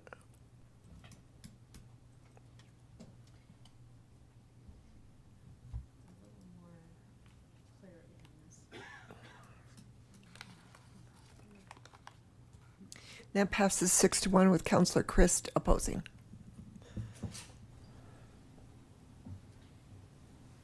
Councilor Popkin? Yeah, I had one more question unrelated to that. Thank you. Can we go back to the previous slide for a second on the permits? So I just wanted to make sure there was a lot of jargon used, and I just wanted to translate this into plain language. So the policy, the incremental development revenue policy that will be proposed at some point, in plain language, is that effectively just changing the baseline so that the annual projections of like staff and services that are provided can be kind of better matched going forward, and it's not treated as like an auxiliary thing? Is that basically what we're talking about? That is correct, Mike. That's correct, Councilmember Popkin. The base level today is 200 permits. We're proposing to change that to 300 permits. So the revenue up to that 300 permit level will cover the ongoing budget in development services, which is planning and building inspection both. Anything above that will be used for one-time development-related expenses or the positions that Harold was talking about that are subject to reduction should we drop below that 300 permit level. Or actually drop to and below. Yes. Because the margins can get narrowed, and we still have to eliminate those positions. So it's basically enabling more consistent service. Correct. Yes. Cool. Thank you.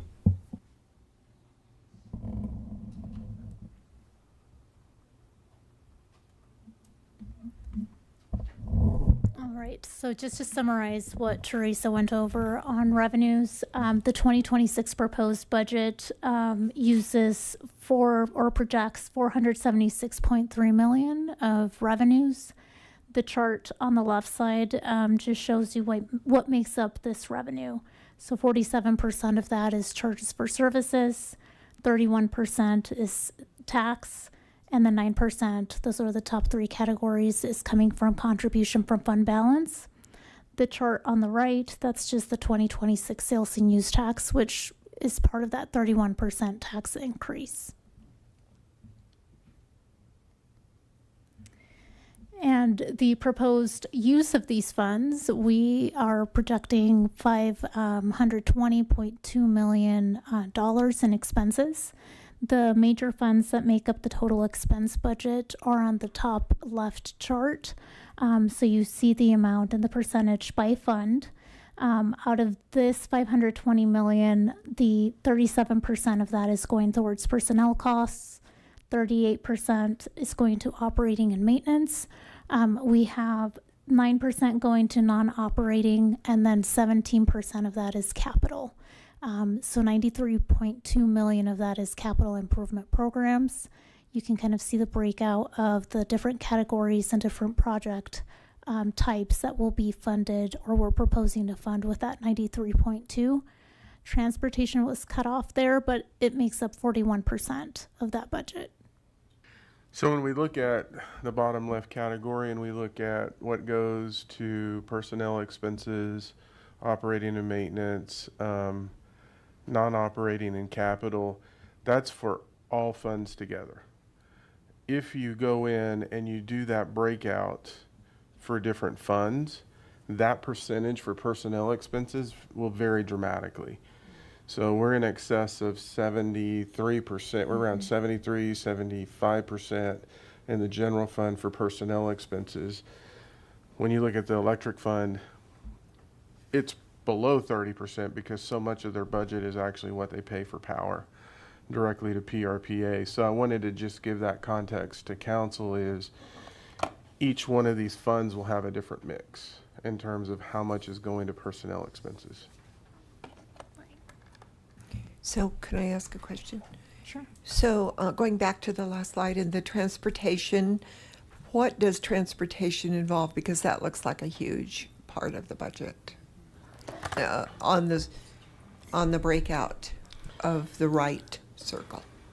Yeah, so a lot of it is capital projects on the Okay. transportation side. So they do have some personnel expenses, but when you think in terms of street rehab, I think that number is like 7.3 million. You have, and we'll present this in the CIP, you have funds related to the First and Main Transit Station That's what I and was things wondering. like that. Okay. So transportation is very capital heavy. Okay, thank you.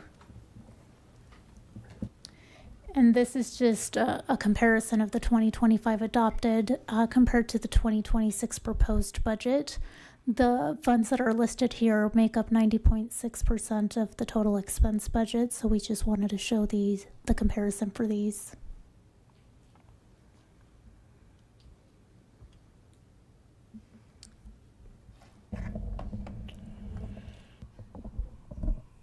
Any questions so far? No, we were just looking at that and suddenly it went away. Can you bring it back? There we go. Yeah. Thank you. Just a couple more minutes.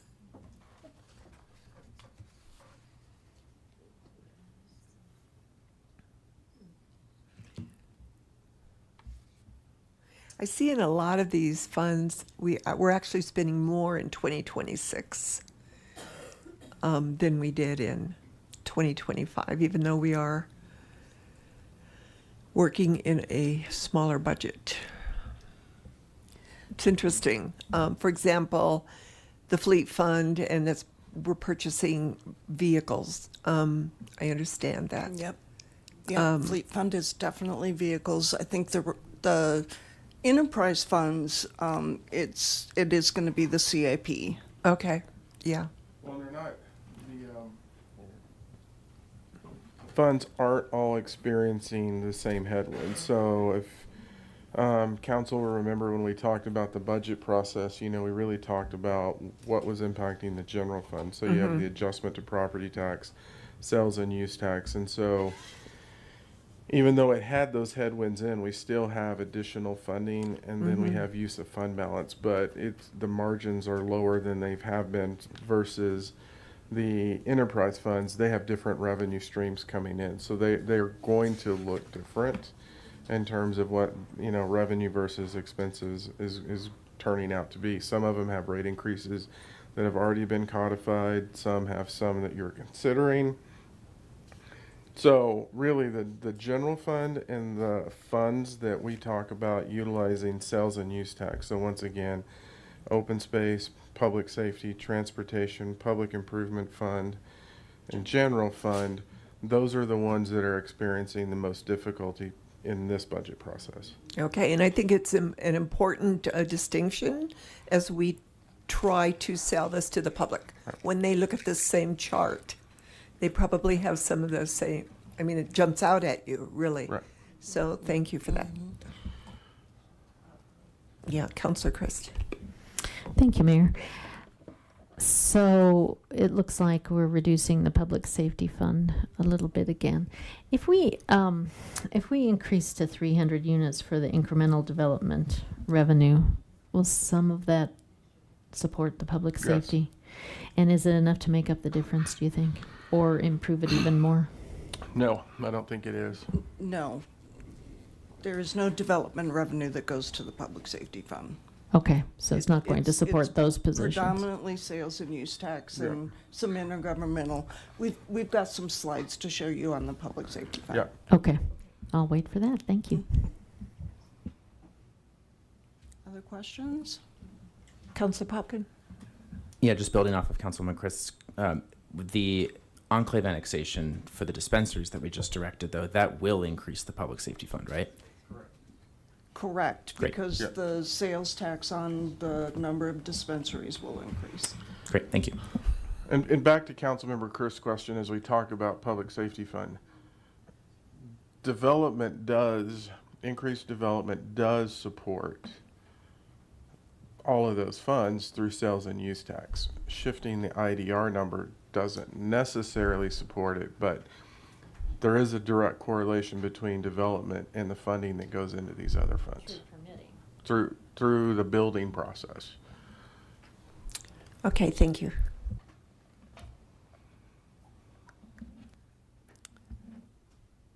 Okay, we're going to move into the general fund budget summary then.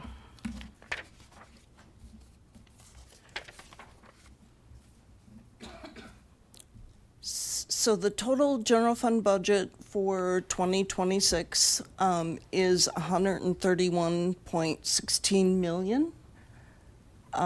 It is 1.08% greater than our 24 or 25 budget, which is 1.4 million.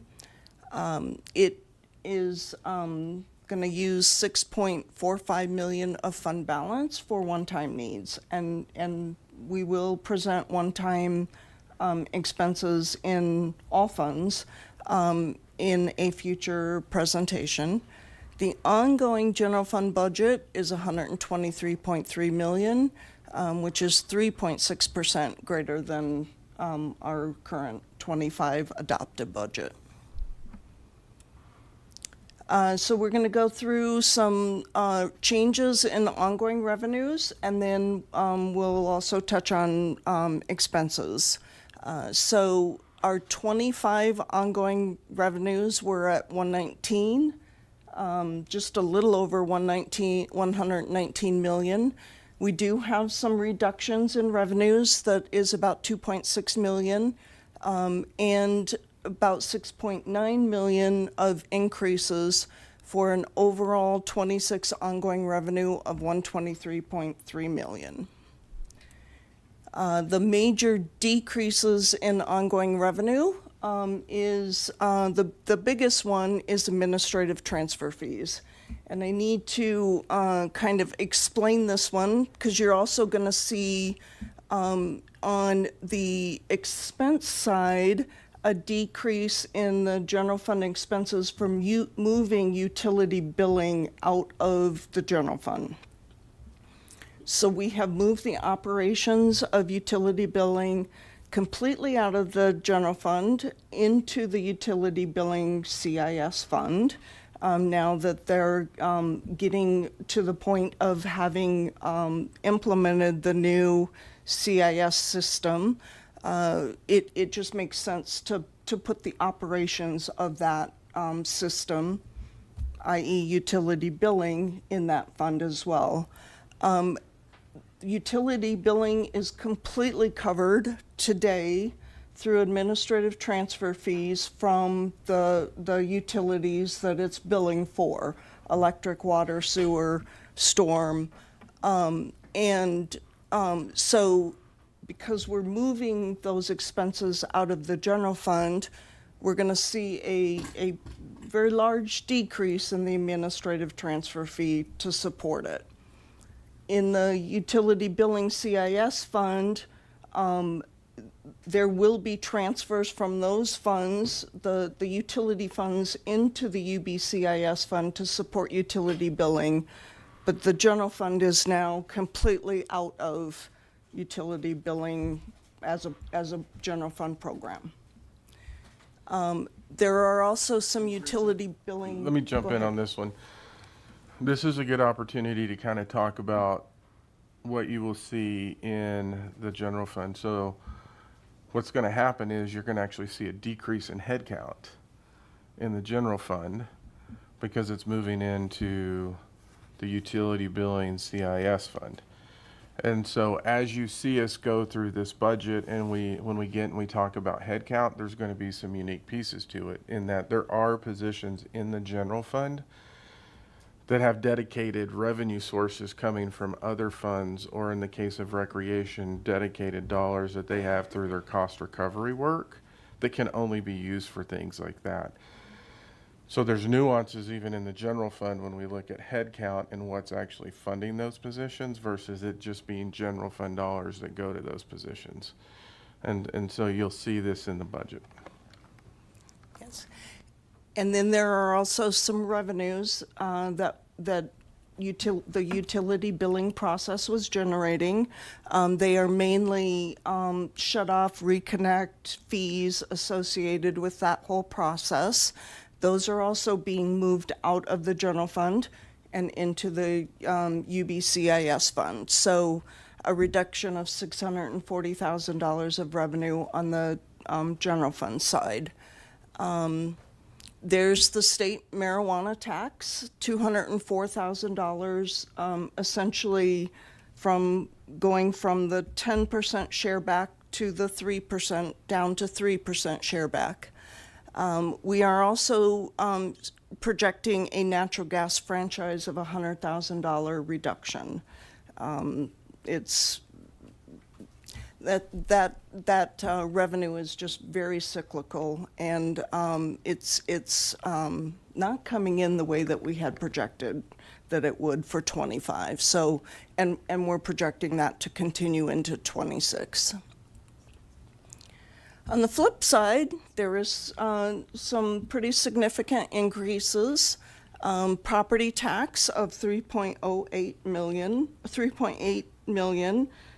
So that is the 2.68 million that Sandra was mentioning was the change between proposed of 25 and adopted of 25 when we got our preliminary assessed valuations from the county, and we set that revenue aside in the general fund as one time.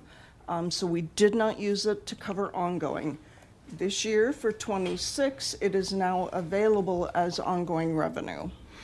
And on top of that, we're also projecting 1.2 million of additional property tax revenue. Actually, we're projecting about 1.9 million of additional property tax revenue that's coming from the new assessed valuations, as well as the new construction that I was talking about earlier that is now in that assessment cycle process. We're proposing to use 1.2 million of the 1.9 to cover ongoing expenses. About 770,000 of that we're going to set aside, and it's in the budget. We haven't programmed it for anything at this point because we don't know what our final assessed valuations are going to look like. They are still going through, the county is still going through the appeals process. So we do expect that revenue to decrease. We just don't know the extent of that decrease, so we don't want to use it all for ongoing revenue and then end up with our final assessed certifications in November being short. So 770,000 of that, of the total increase is being set aside for one time. It's not unlike what we did with the 2.6 million. So one of the things that we've been doing coming into budget cycles is instead of fully, we've done it probably the last 5 years in a reappraisal year, instead of fully bringing all the money into ongoing, we always know that on a non-reappraisal year, we end up, the budget's even harder to deal with because you don't have that increased revenue. And so we intentionally do that to help us in the non-reappraisal year. Had we not have done that last year with the 2.6 million and we appropriated it for ongoing expenses, we would only have 1.2 million ongoing in new revenue, max 1.9 if we did it. What that really would have created is a situation that we would have actually we would have had to have gone through making $2.6 million in cuts in order to balance the budget. So it's a relatively conservative strategy that we use in budgeting to make sure that we're smoothing the curve out from year to year. We are projecting a broadband franchise increase up to 4% of their revenues. So today it is at 2%. Two? One. One? One, two. One. One. Sorry, 1%. And you are going to see this as a financial policy change as well. So that increase from 1% up to 4% is another $715,000 increase. The 0.4% increase in sales and use tax results in about $608,000 in general fund revenue. Teresa, real quick, we didn't touch on this earlier. I wanted to talk to council about this, and so this is kind of some work that Teresa's been doing in terms of looking back over time and mapping the data so that we're starting to move into forecasting. The other thing that we did in this case is she talked about some establishments that we know are going to be operating into this year or into the first part of next year. We actually made the decision to purchase a software called Placer. It actually came across as a budget request from another department, and we started looking into it. What Placer lets us do is if business X is going to locate in a community and we know that business X is in other communities, we can actually go into that system and say, okay, we want to know what kind of traffic went to the location of business X when it went to Brighton, and what did it look like when it went to Golden. We then can take that data to then start really refining estimates in terms of what that's going to look like in terms of revenue generation. So a lot of times when we talk about this world, we talk about cannibalization, in that if this opens, then it's going to do this. It actually also then allows us to go, well, if they're relatively the same and it opened in the same community, you can actually look at the traffic data going into those two locations to see if there's a decrease in this one while there's an increase in this one. So that's really utilizing technology to get more refined in terms of how we're starting to evaluate these budget estimates. So that's a new process that we're starting to bring into the budget this year. And Harold, did you want to talk about the logic behind the broadband franchise increase? Yeah, so one of the things, the other utilities actually have franchise fees. When we went in and created Nextlight, obviously it was a new startup. And so we knew starting off, we needed to be really careful with that. We've obviously seen the success. So it really is to treat the utilities in the same fashion. I mean, treat them water like broadband and so on and so forth within our budget. That really goes kind of tying into some other traditional general fund expenses is use of the right-of-ways in terms of what's running in alleys, what's running in streets, what's running in those areas. And that really is the nexus for the franchise fee, because if you go in and work in a street, that has an expense on the transportation fund and the general fund related to those expenses. So that's the logic behind that. Can I ask a question about that broadband fee? So when you get franchise fees from Nextlight, do they stay in the Nextlight budget, or do they go to the general fund? It's in the budget, and Nextlight as an expense, and it's in a revenue line item in the general fund. Correct. Okay. That revenue is a general fund revenue. Okay, thanks. We also have about $470,000 of recreation revenue increases. This is coming really from a few different sources within recreation. We are proposing to add a second day camp, which will generate quite a bit of revenue. We are also projecting there will be some slight fee increases, and then another $75,000 of that 471 is being additional revenue that will be generated because we are no longer, we're going to be covering the employee rec passes out of the employee benefit fund, as opposed to right now, it's just lost revenue that recreation is not recovering. So recreation's going to recover the revenue. The expense that revenue is going to be paid to recreation out of the employee benefit fund. So that's about $75,000 of that 471. And I will point out that this is in 2026. It is the first time that recreation, from a budget perspective, will hit the 80% cost recovery in their by financial policy since COVID. They have really struggled to meet that financial policy of 80% cost recovery. So finally getting up to that 80% cost recovery since COVID. So some context behind this, and you go, well, why are you funding certain things? When they made the pitch to us about the additional summer day camp, basically when they put the summer day camp out for people to sign up, it fills up in a day. And when you take the expenses associated with the summer day camp, and then you look at what the projected revenue is based on the charges for attending, I think it was netting out about $100,000. Was it about $100,000, Jeff? Over $100,000 after expenses. So you're going to see headcount add in the general fund, but the headcount's actually being funded by the expense, and they're making over $100,000 of revenue to bridge that cost recovery gap. Some other context, and Jeff has been a dog on a bone with this one and talking about it, and I actually appreciate it, because when we talk about the rec passes, the rec passes are really there from a wellness standpoint, meaning if people take advantage of the rec pass and they're going, then that's going to improve the claims experience on the health fund.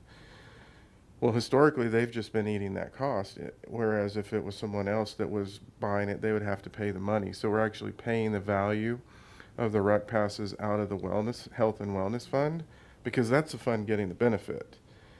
And that's also a part of what's making this adjustment. So I think it's really looking in depth in those financials and balancing the system out. We also have some traffic camera fine revenue increases with those cameras coming online. We are projecting an increase in that revenue.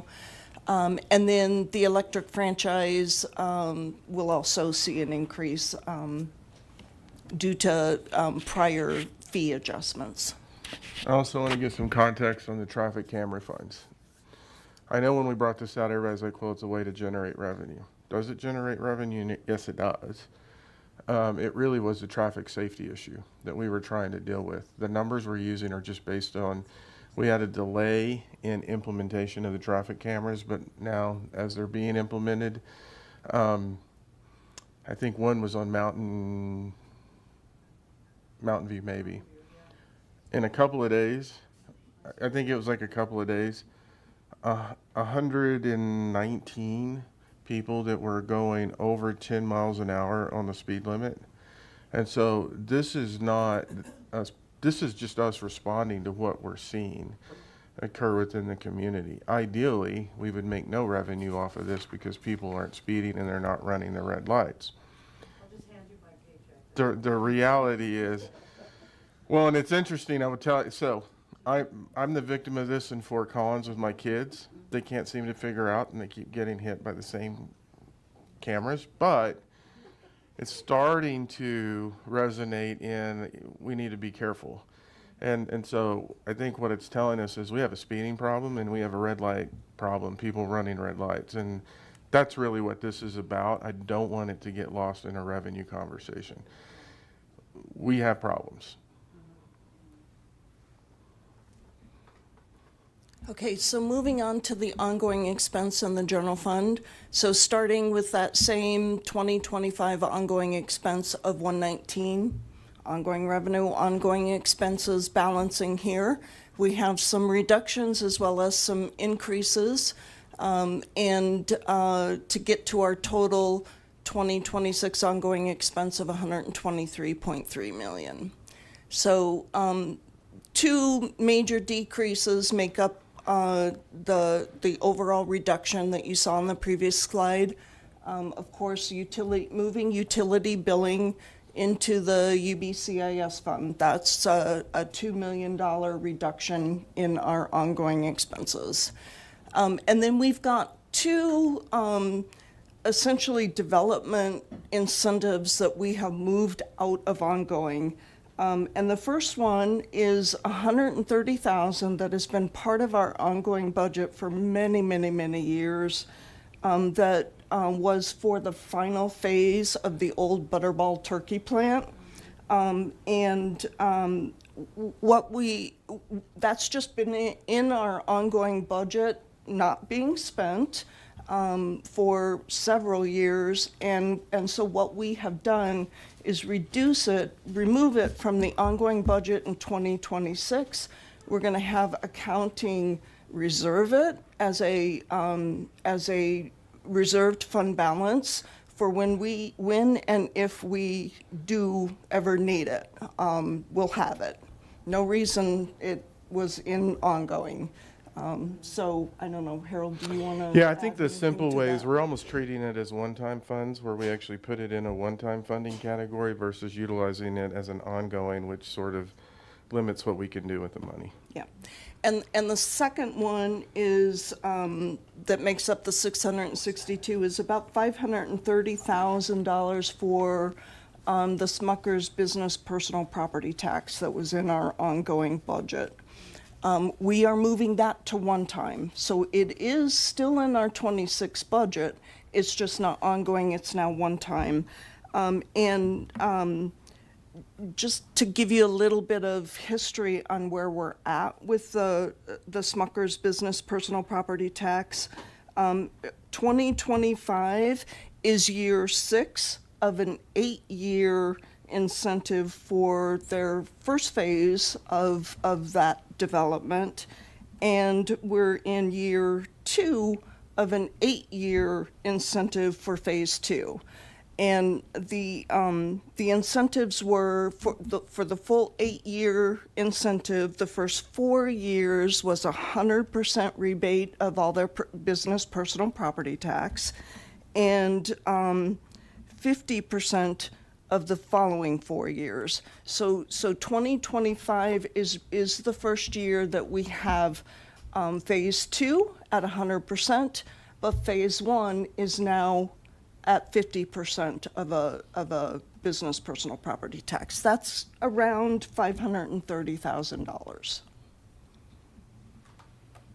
So move that into a one-time perspective, because after we're through the 8-year cycle, it will go away. We will not owe them any further rebate. All the business personal property tax will be revenue to the city.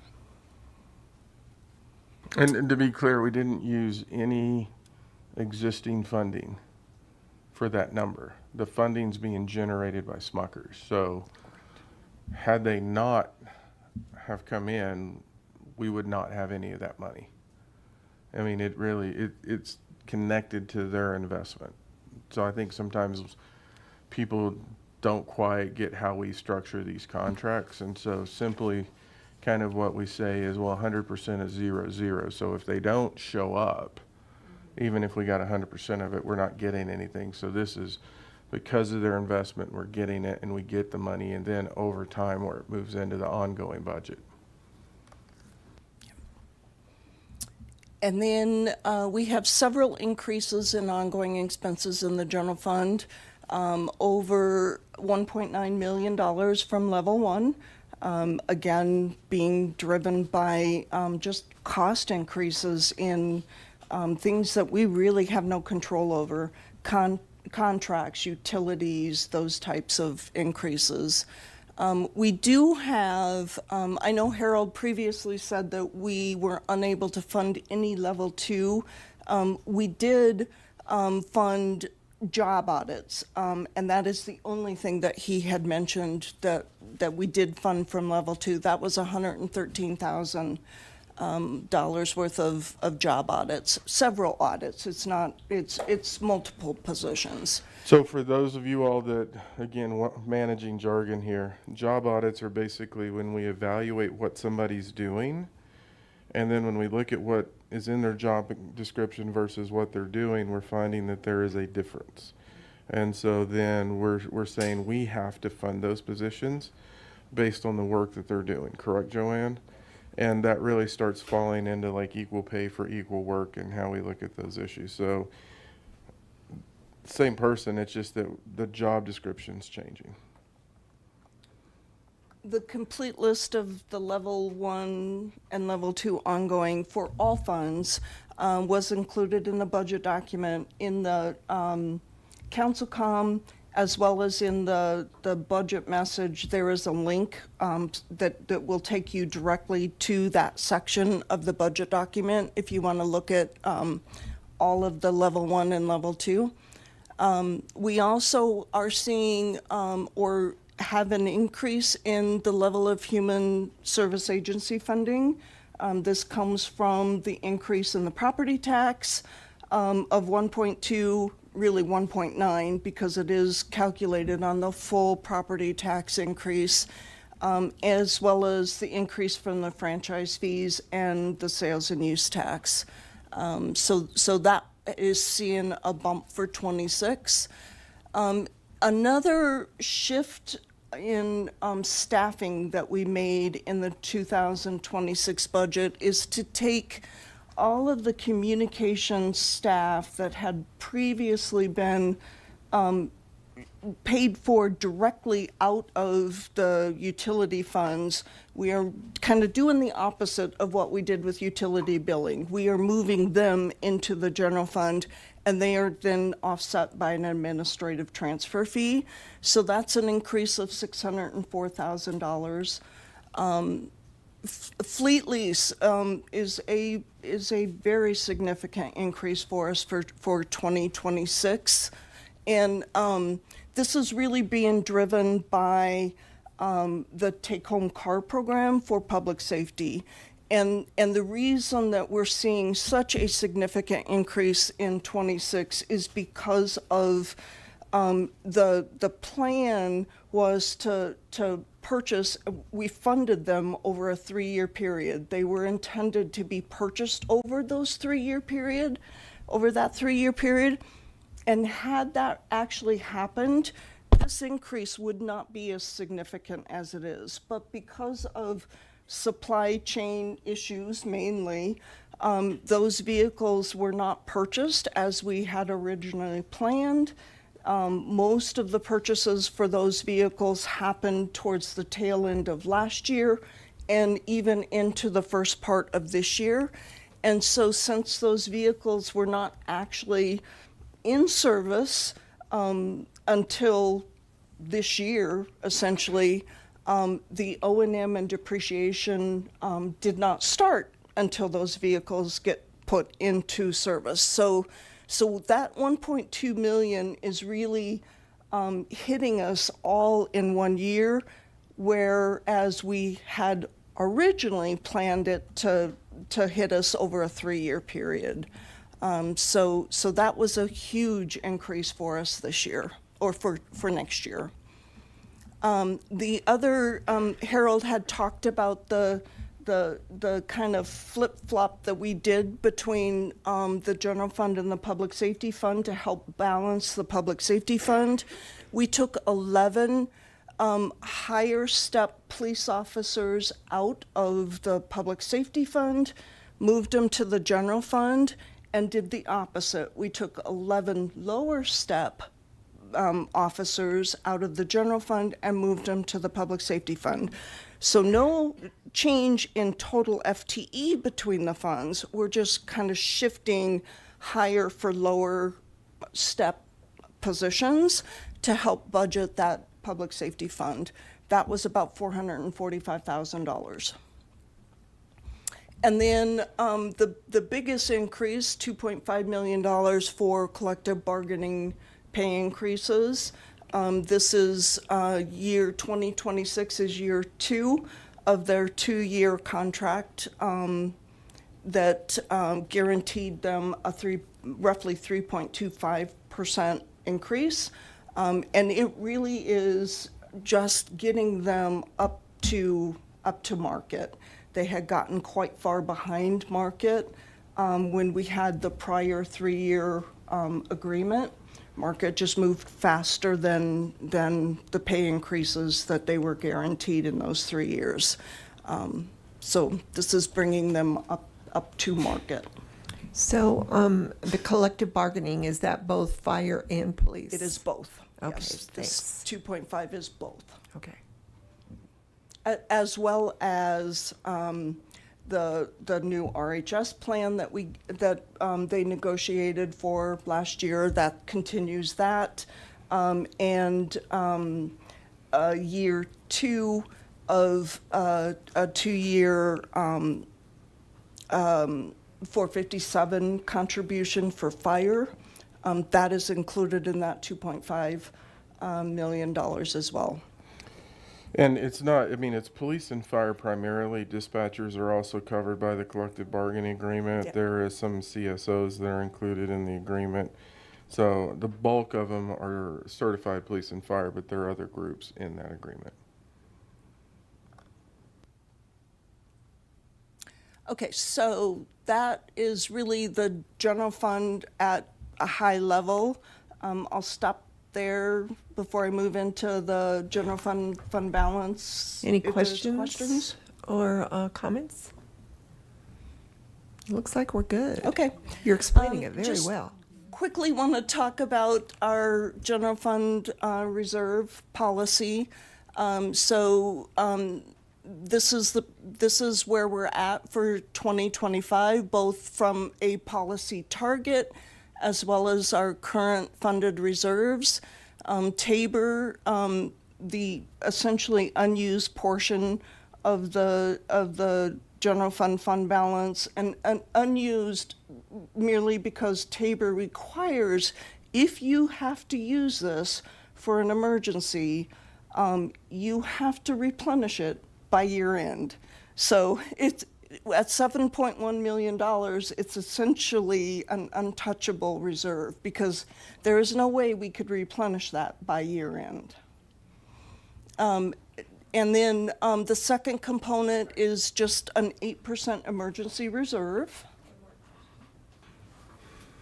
I just wanted to make sure I heard that correctly. You're saying if we were to allocate some of that 7.1 million Essentially, it's now for say new speed cameras or speed bumps or something like that, we'd have to replenish it by the end of the calendar year or the end of the fiscal year or both? the end of the calendar fiscal year. So we'd have to come up with that money to fill it up. So it's really like a very temporary Band-Aid, if that. Yes. I think the best example is if we had a flood that was bigger than what we had that required us to dip into the reserves. Mm-hmm. If we used it, we would have to replace it by the end of the calendar year, which inherently, from a reserve perspective, makes it unusable. Right? Because if you're in a situation where you have to draw down on that much money, you've got Yeah, it'd be different if it was the next year. Where you had a bigger little bit problems you have to deal with, which then leads to the need for an emergency reserve and then the stabilization reserve, because then those are actually what become functional. So this is $7.1 million the city of Longmont has that we really can't use for anything. Correct. Cool. The 8% emergency reserve is touchable, but it takes a supermajority of council for us to tap into that. And then the stabilization reserve is the one that we've been, discussing with you in terms of tapping into to help bridge our sales and use tax issue for this year. We are projecting, as of the end of June, we were projecting we may need to use approximately $2 million of that. I really do think our July sales and use tax numbers are going to look better. And so we may not need the full $2 million, but there is $7.7 million in that portion of the reserve. And then going into 2026, this is what the reserve would look like so this assumes no use of the stabilization reserve. So whatever we end up having to use of that really comes off the top of these numbers. The Tabor reserve gets calculated at the end of the year. So in April of '26, we'll be calculating the new Tabor reserve for '25's year end. So these numbers that are shown here are just the same numbers that you see on the prior slide for '25. Because we haven't calculated it yet. We've got to complete the fiscal year end in order to calculate that. I do expect it to go up though, but by how much we don't know. So the 8% reserve is 8% of the ongoing general fund proposed budget, and then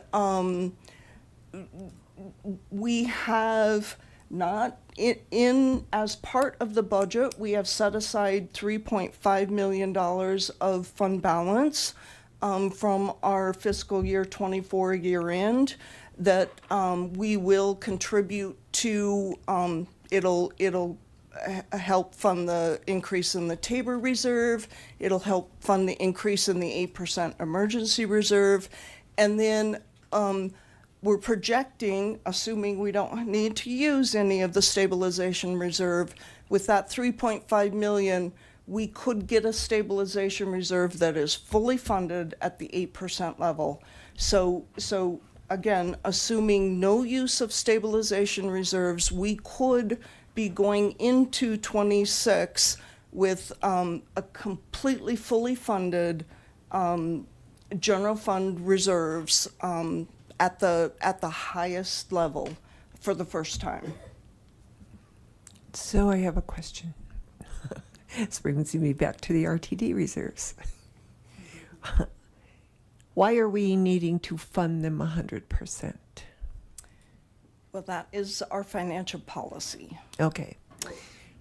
So I think there's, we're funding it, we said, on the stabilization reserve, 3 to 8% of our total budget. So funding it at 100% to meet the 8% requirement. Okay. I think the RTD example is their reserves are 100% of their total budget. That's the difference. That's the difference in this. Okay, thanks.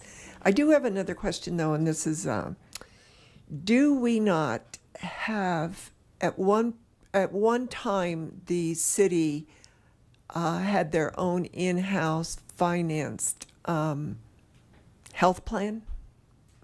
Do we not have still money in that plan? And where would that be held? Is it in one of these reserves? Is it a different plan? And how much money is in that? It is the health benefit fund, and we do have some slides on that one as well. Oh, thank you. We'll Okay. get to that one for you. Okay. Any other questions on the reserve before we move on? I think we're good. Thank you. All right, now we're going to move into the public safety fund. Just a high-level budget summary on the public safety fund for you. The original public safety tax was approved by the voters in 2006. Starting in 2007 is when we first collected this tax at the 0.325% level. And then in 2017, it was increased to what it is today, the 0.58% level. Our '26 total budget for the public safety fund is $20.78 million. It is in total $300,000 less than last year. And it may be a little deceiving because our ongoing budget in the public safety fund is increasing by $549,000. And I have another slide that I'll show you that you'll see where these increases are coming. The overall decrease is not due to ongoing budget. It is really from the one-time budget. There was $1.5 million of one-time funding in '25, And we are only proposing one-time funding of $763,000 for 26. So that's where your total reduction in the fund is coming from. Okay, so major ongoing revenues, a total of 18.7 million of sales and use tax, a slight increase from 2025 due to our projected revenue increases there. There's $1.7 million in intergovernmental. Predominantly, this is coming from St. Vrain Valley School District for the SRO program. Most of our SROs are in the Public Safety Fund, but there is also some grants and other intergovernmental revenue that we'll receive in this fund as well. 160,000 of firing range revenue. And then major ongoing expenses, again, the 445,000 that we moved out of the public safety fund into the general fund. So that was a reduction in ongoing expenses. But then we had an increase in ongoing expenses from level 1, ongoing additions, and again, that full list is in the budget document. And fleet lease, 883,000 of ongoing expense, and this is being driven by the same take-home car program that I was talking to you about in the general fund. We have a question from Councillor Popkin. Yeah, super quick here. When we were talking about the dispensary annexations before, I think early in the year you run some back of the envelope numbers, Harold, on like what we'd potentially expect to get from that would go to the public safety fund. Do you still have that on the top of your head? No, we'll have to bring that at another budget presentation, because I know we talked about it, but we... Do you remember if that was on the order of magnitude of like tens of thousands or hundreds of thousands, 20,000 million? Do you all have that? No. Let us bring that back. We'll put that as a question. Cool. I don't want to shoot low or high. No problem. And I can't remember. Definitely don't want to shoot high on that one. So we definitely have some challenges with this fund.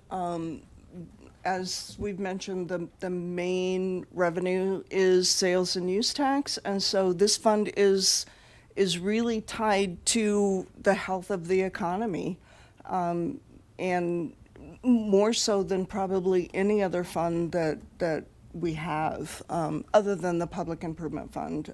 But that fund is not really covering ongoing expenses, it's capital expenses. So we have a little bit easier ability to adjust in that fund as opposed to this fund. So from context for council that may or may not have been here when we created certain agreements. So the funds that Teresa's talking about, these are restricted sales and use tax funds. So for example, when we did the Costco project, that's coming from the 2% non-restricted. So all the funds that they pay in sales tax that is generated from retail, if it's incentivized, 100% of those funds go to the restricted funds. It's only the 2% non-restricted fund that's doing it. So you're seeing a bit of a benefit for some of these other funds when we make these agreements, because they're not participating in whatever the development agreement is. All funds, to Teresa's point, are impacted by the health of the economy. Transportation, open space, public safety, and they're all impacted by the health of the economy. Why the transportation fund and the open space fund are a little different is they're capital intensive, or there's money for acquisition and property. So it makes it easier to make decisions on maybe we slow this project down, maybe we don't do this acquisition, versus the public safety fund. A lot of ongoing expenses are in that because it was designed to create capacity for ongoing expenses. And so that's the difference, where the pressures on the public safety fund are more significant. And they don't have property tax behind it like you do in the general fund and all the other revenue sources. So that's why we're moving, and technically you can move from the public safety fund to the general fund, but then coming from the general fund, you can't move from the general fund to the public safety fund. And the way that it was created, so there's other rules that are in place. Yeah. So 82.3% of total expenses and 85.4% of the ongoing expenses are people in this fund. The attachment E in your council communication, in your packet, is a 10-year pro forma for this fund. We are projecting to end 2026 with a $4.3 million fund balance.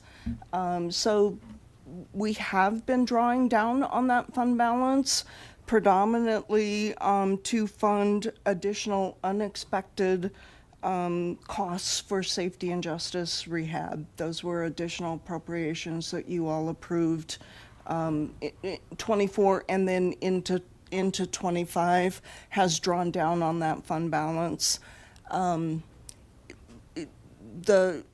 It's just a struggle. The 3% sales tax growth that we are using in the pro forma does not keep up with, is not sufficient enough to keep up with the level of ongoing increases in that fund.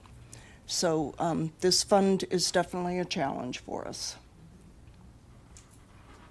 All right, so I'm gonna stop there and see if there's any questions. Any questions or comments? Nope. Seeing none? Okay, Go on. we're gonna move into compensation and benefits, and Joanne is gonna come up and present that to you.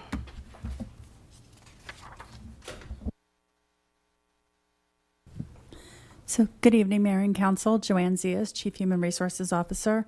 Just want to give you a little bit more information on our compensation and benefits. I know Harold talked about that briefly at our budget introduction last week.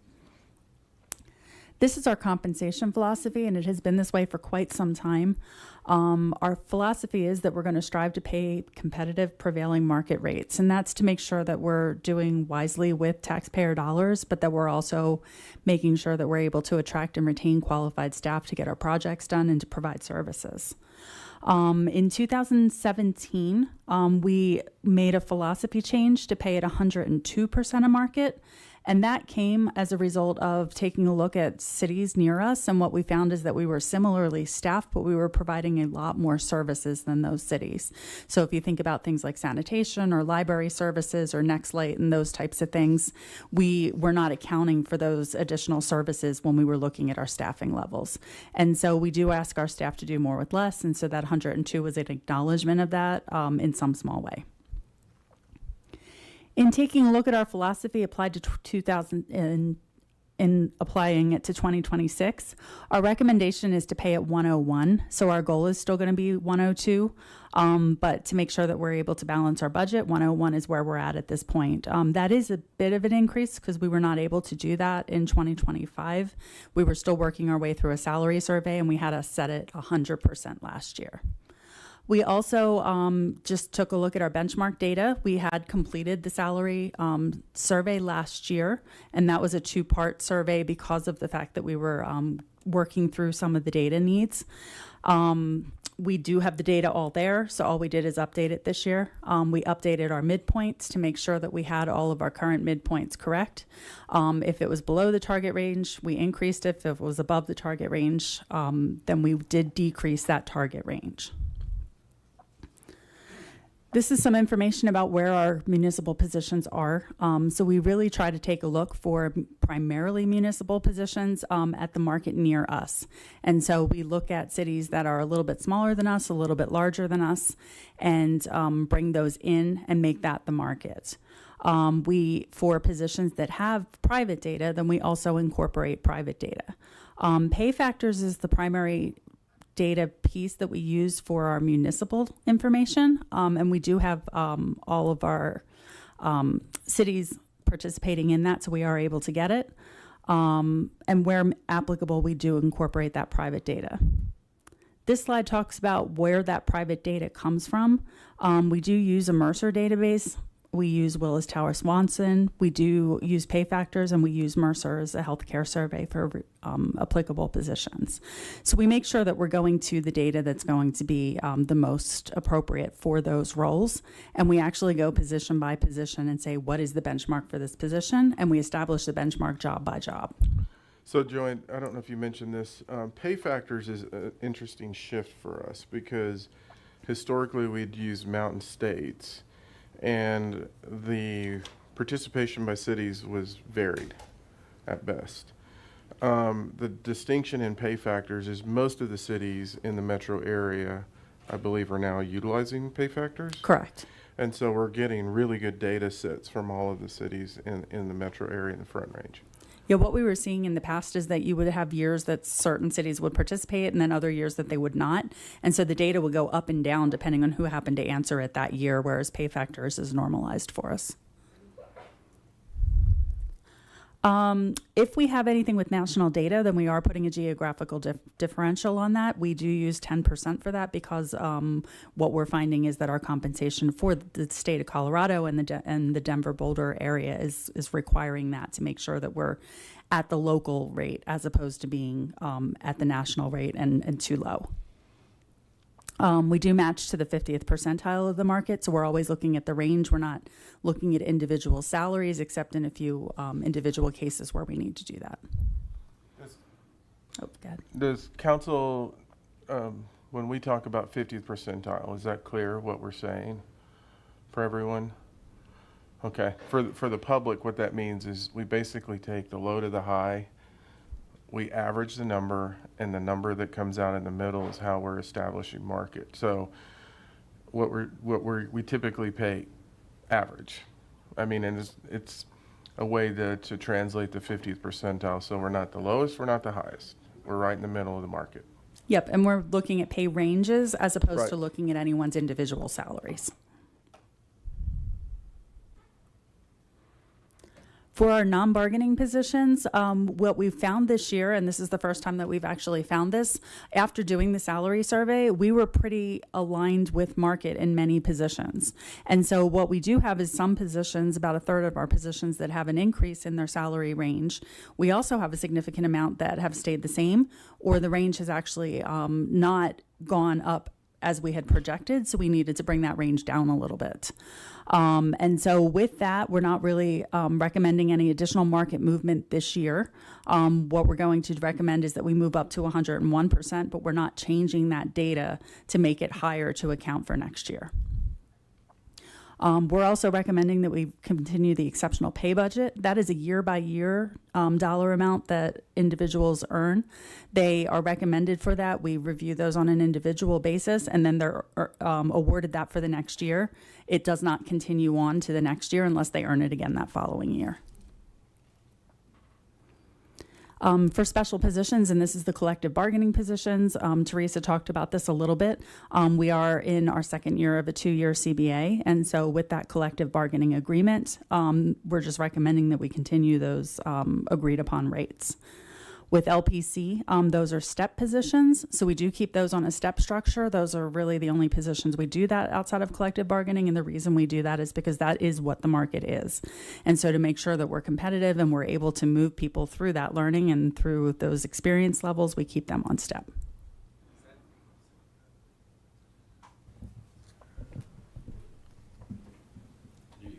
Oh, thank you. Is when you say like a different market, is that because we're comparing LPC on like a utilities market?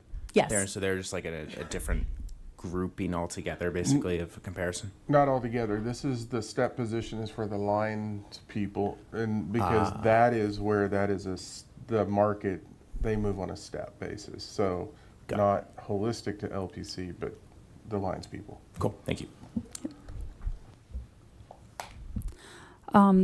Aside from compensation, just some information on benefits. We are continuing with Kaiser this year. We have an 8% for our HMO plan, and we have a 10% increase to our PPO plan. Those were negotiated last year as part of our RFP process.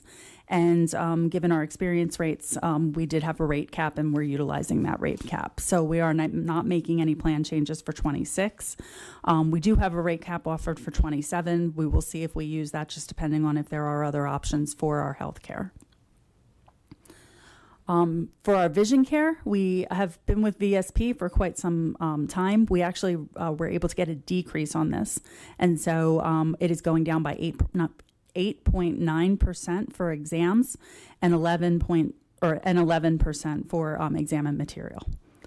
We have a 4-year rate guarantee on that, so that will not change for the next 4 years. So when we talk about the Kaiser healthcare, so we pay 100% of the healthcare costs for our employees.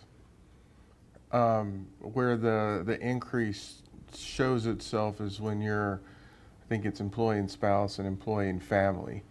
And we spent some time looking at this, and what we're finding within our total employment numbers is we have some people that take the employee plan and that's all they take.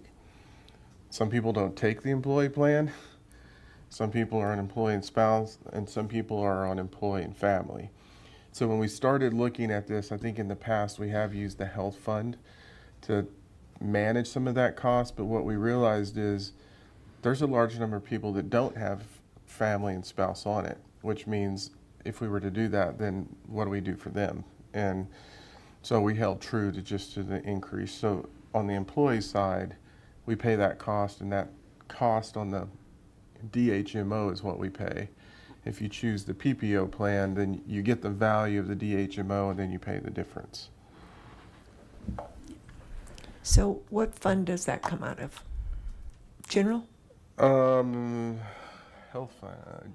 The health benefit fund. Okay. So we pay into that and then we pay out of that. Okay.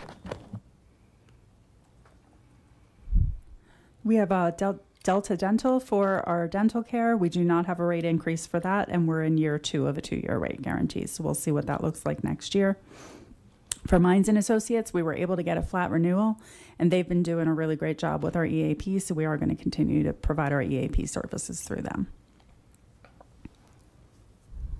Just going forward in the future, we are going to continue to take a look at our benefits. We're anticipating keeping the philosophy for compensation and just making sure that we're reviewing our benefits to ensure that there's some best value for that we have a good cost proposition, and that we're able to meet our needs. We're always taking a look, especially at our health plan, just to make sure we have the right health plan, that there is not anything that gives us the best cost benefit aside from that, and we will continue to do that. For compensation, we're going to continue to work towards that 102, and that is our target as conditions allow. And that is as much as I have for comp and benefits. Any questions on those? I don't see any. Teresa?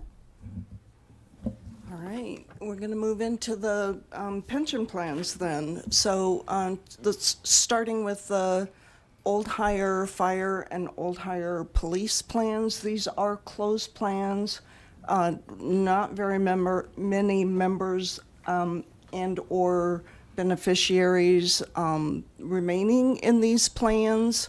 Both plans are fully funded. The fire plan more funded than the police plan, but they are both fully funded. And have been fully funded for several years now. There is no additional contribution that is required to these plans for 2026, and we are recommending a benefit increase of 2% because they are fully funded. Attachment E in your packet is the actuary presentation that was given by our actuary to the retirement boards. Moving into the defined benefit plan for our general employee retirement plan, also known as GERP.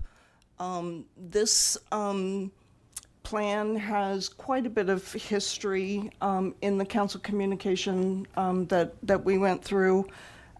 It was fully funded prior to 2008. But the economic downturn in 2008 moved it into an unfunded status. And then there were some actuarial changes that really continued that unfunded status for this plan over a couple of years. The fund is, it is 84.3% funded with an unfunded liability of 42 million. So Tabor,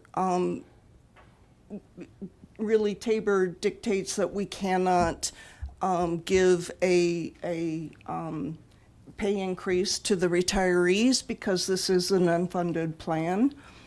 And our employer contribution, required contribution per our actuary study is 8.6%.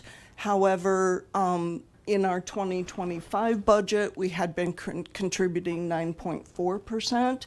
And so we are going to continue that 9.4% contribution to this plan to try to make some ground on this, make up some ground on the unfunded status of the plan.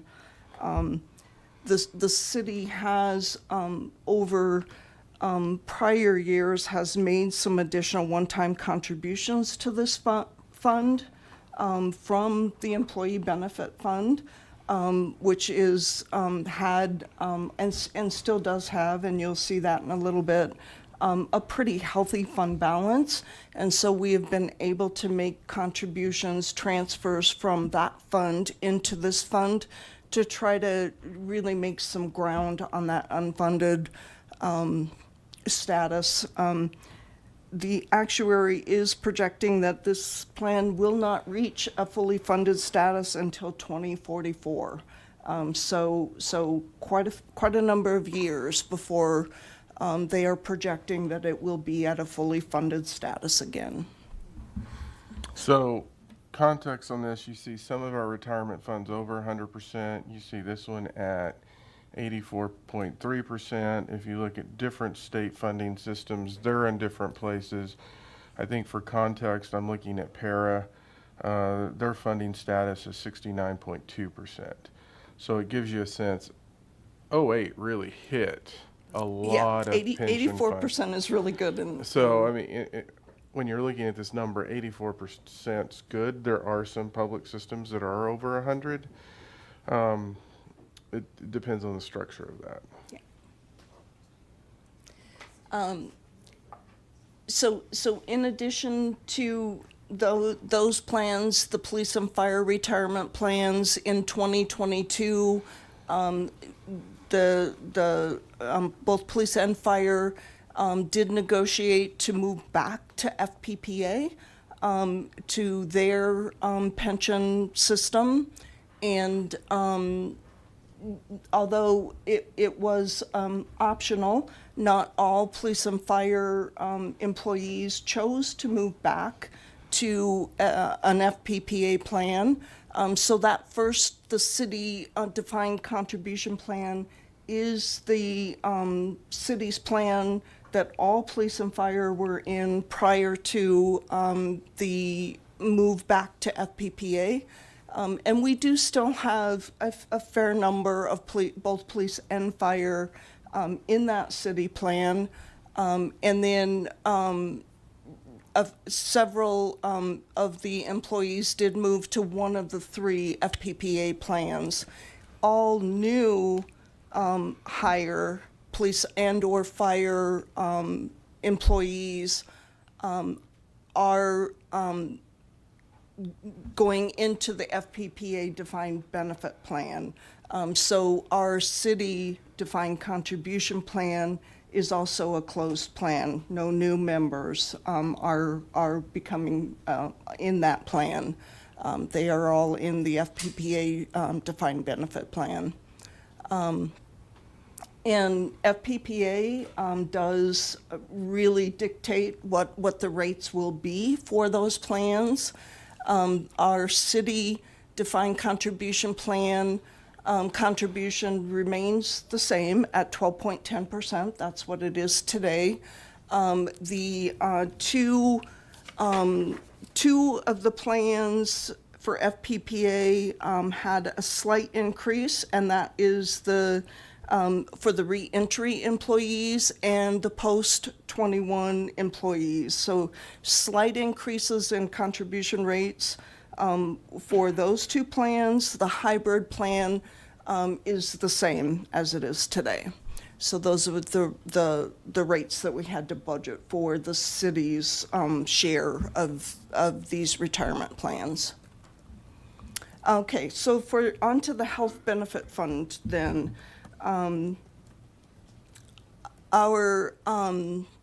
The health benefit fund, there is attachment H is an operating statement for this fund, and it really provides the details of the revenues and expenses and shows you the fund balance for 2024, what we're projecting for 25, and then what we're projecting for 26.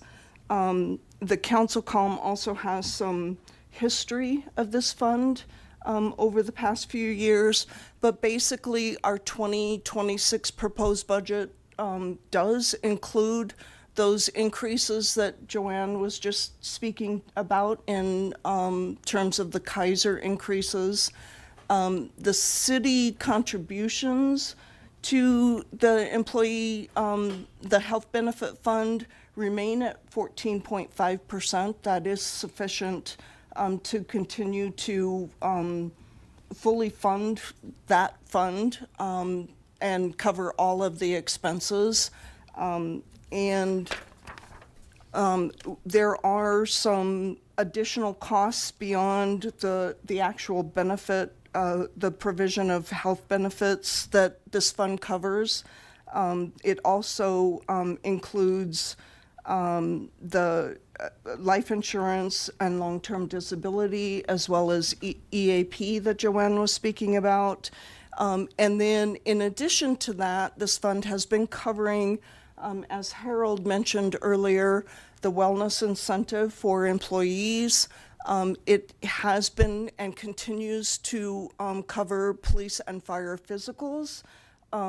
This $70,000 estimate is an increase because fire did request additional annual increases to physicals for firefighters, and so this fund will cover that increased cost.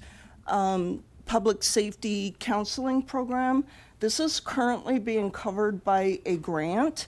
However, historically, the health benefit fund has covered, when we don't have grant revenue, has covered the costs of these.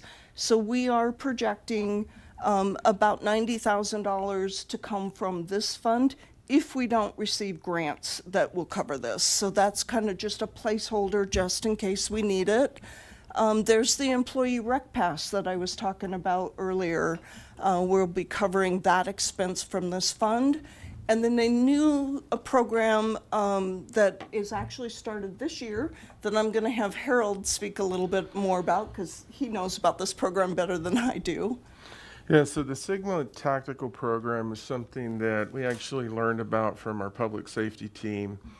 And it's a process that they're going through to evaluate what is actually the risk of someone in having a heart attack. And I wish I could get into all the science, but there are certain markers that you can test for that actually tell you what is your likelihood of having a heart attack. If you understand, if you get into the health world, you know, they talk about the Framingham Index, which is really something that says if you don't have negative numbers in this category, then you're not eligible to get this advanced testing to see if you're going to have a heart attack. So, using me as an example, overweight issues, but all of my biometrics were like good. So you couldn't get that testing. What they started finding in the public safety arena is that they started doing this testing because there's a lot of science out there that really is talking about stress relation to heart conditions, you know, how long you're working, all of these issues. And What they do is they actually do a test where they actually do a more comprehensive blood work on you. And they're looking at a specific factor that typically shows, I think the number they use is 123. If you're above 123, it means that your body's already producing the thing that it accounts for the production of plaque in your arteries. In addition to that, they do a sonogram of your artery in your neck to see what is does it look like from a blockage standpoint there, because there's a high correlation that if you see plaque blockages in your artery, what that's going to look like in your heart. And then they run you through a VO2 light test where they have you connected to an EKG machine. And so then they review this data and they kind of say, here's where you sit on your current condition. Now, what's interesting when they shared this data with us, it is what they're finding is in some ways scary. So if you look at the life expectancy of a police officer, I think they said 54. Average life expectancy, and you're seeing this, but we're also seeing other trends within just the organization generally. And they're finding some really unique results where they're finding people younger and younger that are actually already producing plaque. They're identifying people, like the example they used that was really interesting to me was one guy that they tested, his diet was, as they said, barbecue, beer, and cigars. His traditional metabolic panel was off the charts, but when he did this test, he was fine. There was another guy who was, as you would probably say, someone who's similar to a triathlete, had a vegan diet, his numbers weren't. So they're starting to get at then the genetic component of this. And so for me, there were a couple of things. One, I will tell you, since I've been here, I've seen way too many examples of people who retire from this organization and within a year, they're having a heart attack and passing away. We've had a number of people in this organization who have had heart attacks while they're employed. And our, as I said before, our people are our most important resource. So let's take that side of it and go, how do we take care of our people? Now let's look at the financial side.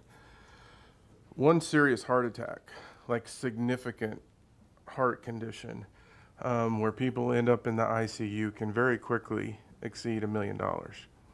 Mid-level heart attack, $500,000. Low level, you're in 100 to 300,000 range, depending on what you're going through.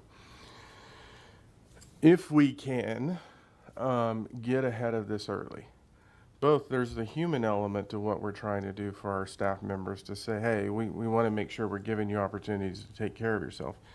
There's a direct financial connection to this as well in terms of avoiding costs when we're thinking about the cost of health insurance, because when you look at your loss ratios, rule of thumb is about 50% of your claims are connected to 5% of your population. And so if you can reduce your claims history, significant claims history on your 5%, then that's going to let us stabilize the cost on health insurance as we look out over time. So that was why we started doing this.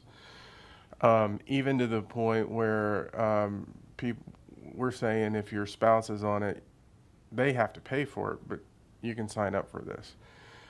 Because we're not even talking about the loss of time that people have when it's, whether they're going through these issues or whether their spouse is going through it, what that does in terms of staffing levels and those types of issues. And so we made the decision to move forward with this. The other thing that made a big impact on this, City of Corpus Christi called these individuals, and the assistant city managers was quizzing them on the data. They did it for their public safety department. They didn't do it for the rest of their department. Their claims numbers on their public safety department trended down. Their claims numbers related to heart-related conditions on their general employees went up. And so we made the decision that because we had the money in the health fund to start this process, and it's going to be iterative, but what we're trying to do is balance, really make sure we're taking care of our folks, because we know that the stress levels are unreal across the board. And we know there's a financial cost to that. And so as they continue moving through this, we'll get a sense of the numbers. We may see a slight uptick in claims cost. A lot of it may be people moving on to statins or maybe some people needing stents and other issues, but they're not having a full-blown heart attack. And so we expect the numbers to maybe do this and then hopefully start trending down over time. So that's really what this program is. Sounds amazing. Councillor Popkin. Not to over-index to the financial piece of this, but are there like health insurance savings or incentives by running this kind of program? Like, is it caught up to that? No. So we tried. And I mean, the problem is, I think the health industry itself is in a tremendous state of flux right now. And something that we're finding that it's hard for us to wrap our minds around is there is a direct correlation. Yeah. But there's also an increased cost. And so they look at things based on plan year. Will there be? I think there will be, but we're going to have the data to show it, and it'll show itself more than likely when we go out for bid again. Sure. And that's when we, I think, can expect to see it. Got it. I appreciate you sharing that, all the work that you're doing there. Just wanted to add two more fun stats, not some fun stats to the discussion on this. One, in the general population, average age of a first heart attack is 65. For law enforcement officers, that average age is 46. And then we mentioned kind of the the line of duty death rates, but 55% of firefighter line of duty death rates or deaths are due to stress, overexertion, heart attacks, and strokes. 55%, more than half. Thanks for the work. Yeah, it's a serious issue, and we're seeing it, and that also goes to the counseling program, because we know the things that honestly our team members are dealing with are challenging, and that's why we're putting the money into the counseling program as well. They have a peer support team both in police and fire. We've actually created one for our just general employees as well because of that issue, because unfortunately things that used to be solely you only saw in that world, we're now starting to see it in all of our worlds in terms of what our staff are dealing with. And so as we look at mental health, that's an important piece of what we're trying to do as an organization, because that also plays into lost work time and those types of issues. And so we're trying to take a holistic view of how we're supporting our employees, because their job's not getting any easier. It's getting considerably harder. And so, Mayor, the answer to one of the questions that you had earlier, the fund balance, we're projecting at the end of 2025 in this fund to be at 9.8% or 9.8 million. So still a very healthy fund balance in this fund. We are projecting a slight increase in that for 26 to a little over $10 million fund balance by the end of 26, and that really is being driven by increased revenues. So increased cost of the health benefit leads to increased revenues coming into that fund. Also additional staff, FTE, the city's share of health benefit costs is 14.5% of salary. So as our salaries are going up, the transfers essentially from the city's share into this fund are also increasing. So why we're keeping it is there may be a point in time where we have to shift to potentially a self-funded program. Not that we're saying it's now, but if that ever occurs, it's much easier to make that shift when you have a fund balance than when you don't. And part of that's going to be based on what are the reinsurance markets doing, what's the market generally doing. As we work on these programs we talked about, it may make it better for us. And so that's kind of why we're keeping this fund balance in place. That is why we're keeping this in place. And this is the fund that I mentioned. We have moved some of the fund balance into our general employee retirement fund to gain some ground on that unfunded liability in prior years. So really quickly, we also maintain two self-insurance funds. One's for general and property claims, and one's for workers' compensation claims. So the city is self-insured for both of these, but really secures insurance coverage for claims above a certain level. So these funds essentially are used to pay for the deductibles or any amount that is below that level of insurance coverage. Revenues are just like the employee benefit fund or the health benefit fund.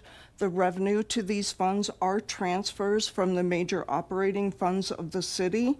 And we are projecting the total transfers to these funds to remain at the 2025 level, which is in total $1.8 million to the liability fund and $1.3 million to the workers' compensation fund.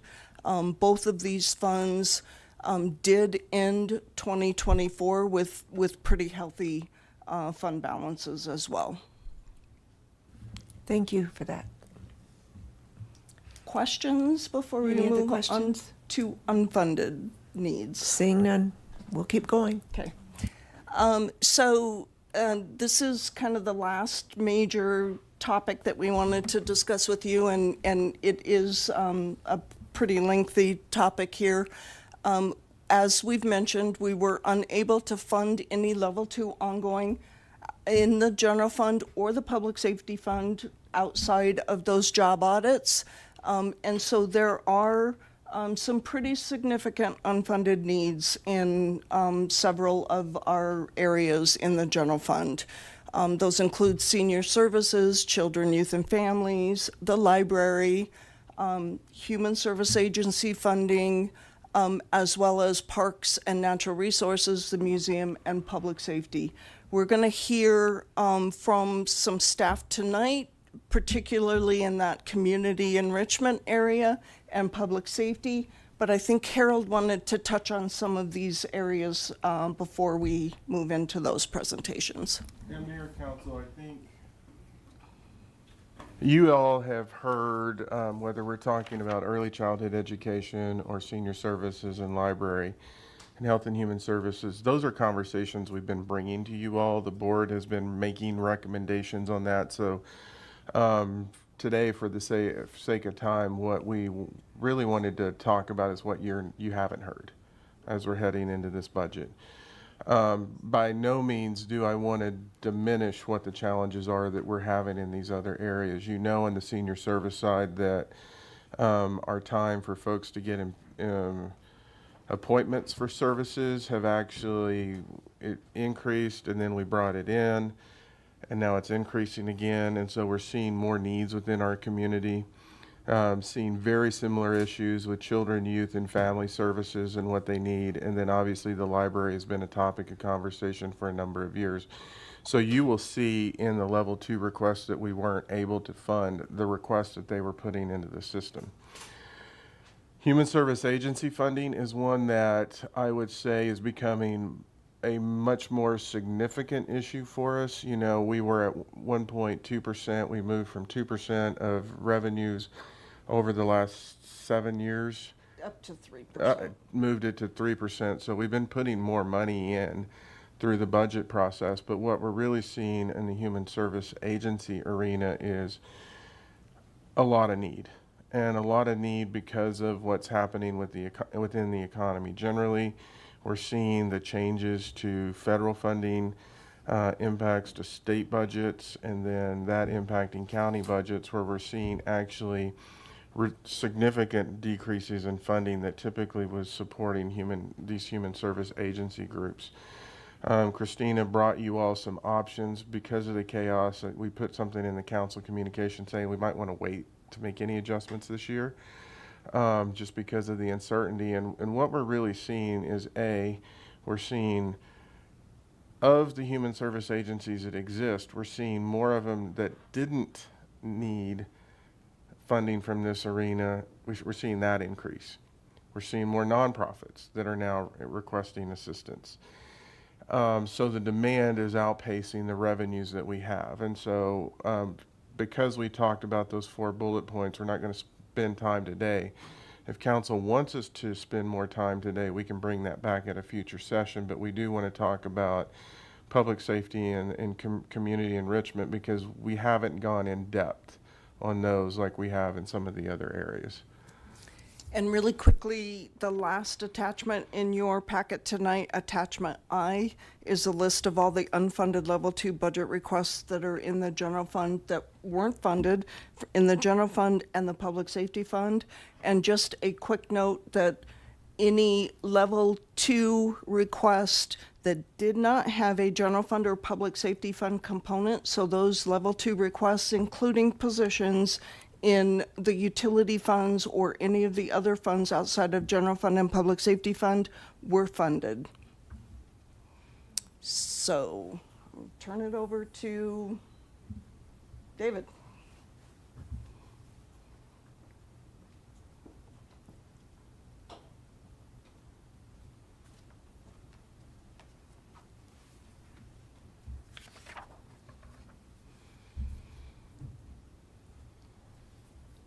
All right, good evening, Mayor and Council. Am I on here? All right, good evening, Mayor and Council. I should say evening, late evening. David Bell, Director of Parks and Natural Resources. And I'm glad to have the opportunity to do this, Harold. I said Parks and Natural Resources, didn't I? Director of Parks, Recreation, and Open Space. A new title for me, and I think, again, I think this group knows me, I think I have the best job in the city, some of the best staff in the city, and again, we provide some of the best outdoor, no-cost opportunities for outdoor recreation to our community. That's from our parks and open space to our greenways in the DDA, the Longmont Downtown Development Area. However, we know that these free amenities aren't really free, and that they do have a cost. And that's one of the things that I'm going to follow up on a lot of what Harold's kind of talked about last Tuesday and tonight as well. So we'll be talking about staffing, challenges, and some of the impact. So with staffing, we know that, as Harold mentioned, in the general fund, 2008, Play Day had an impact on staffing throughout the city as well as the parks and natural resources area. The 2013 flood, we had been asked to, redirect funds to manage that disaster. And then 2020, when we really saw how important our parks and open space areas were to our public for their mental and physical health, we also, again, were asked to do more with less. And then coming into this cycle again, we'll be looking at doing the same thing. Some of the challenges that we have seen is the use in our parks and natural areas has really increased. Part of that, again, is that kind of left over from what COVID, when we were asked to get people out in the natural areas, they got out there, they enjoyed it, and they're continuing that.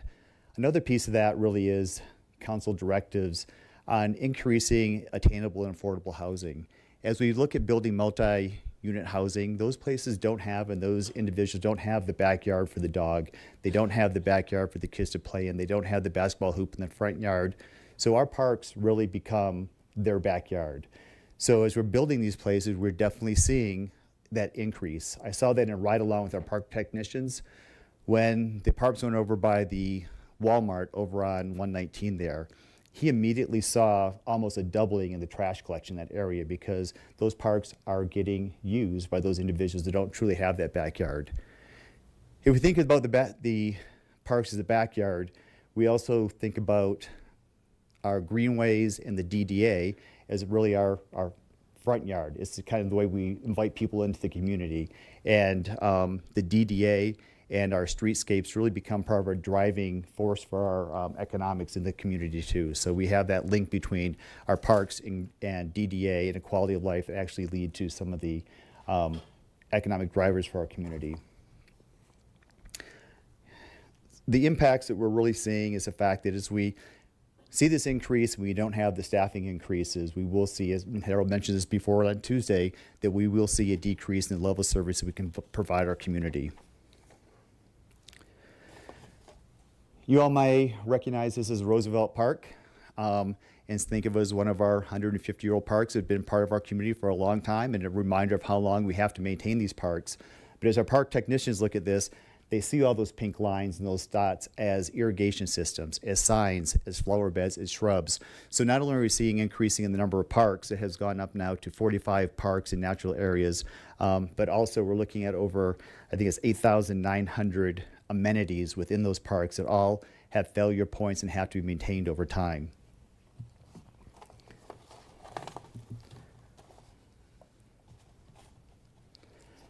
Another piece that I think we're really good at was looking at, we had some funds set aside that were not being used to build parks, so we really pushed the 8 and 5, trying to get 8 parks done in 5 years. We've been really good at doing that. And we also had a conversation that we would not build stuff if we couldn't maintain it. And we know that's challenging. We have limited funds. So last year, Harold came up with some really creative ways to try to get 2 additional park technicians positions. And it has helped a lot, but what we really saw is they got really absorbed into trying to meet our demand for services in the DDA. And also now I've had park technicians who've been here over 20 years and saying for the first time and probably since 2008, it's the first time they've been able to really dig in and do some of that deep dive work as far as irrigation along 3rd Avenue, electrical work they just have not been able to get to. So we know that we're basically just catching up with those positions and not really covering those new parks that we've added to our system. So if we continue to have increasing in parks, don't increase staffing, and things stay flat, we're going to see that dilution factor where those hours that staff have really get spread thinner and thinner as we go across the system. And again, we recognize that we will see a visible decline in how we maintain our parks. We used to, when I came in here, we had a pretty common saying, I think we want to keep things clean, green, and safe, but we've tried taking that kind of subjective measure and turning to something we call total park health, where we really can try to do a better job of quantifying what we want to achieve and what that level of service really is. Again, I really feel like I'm just echoing Harold's comments from last week that Longmont really does run lean. There's not a lot of fat to cut, but park staff, I think, has been very creative in ways we're trying to meet some of those needs. I think one of our best programs we've really been able to build is our volunteer program. As you can see here, this year we're up to over 2,600 hours of volunteer time with a total value of $92,000 of labor that those volunteers have put in that really helped us do work that is not just feel-good work, but the work that has to be done to make sure that we can do what we need to do in our parks.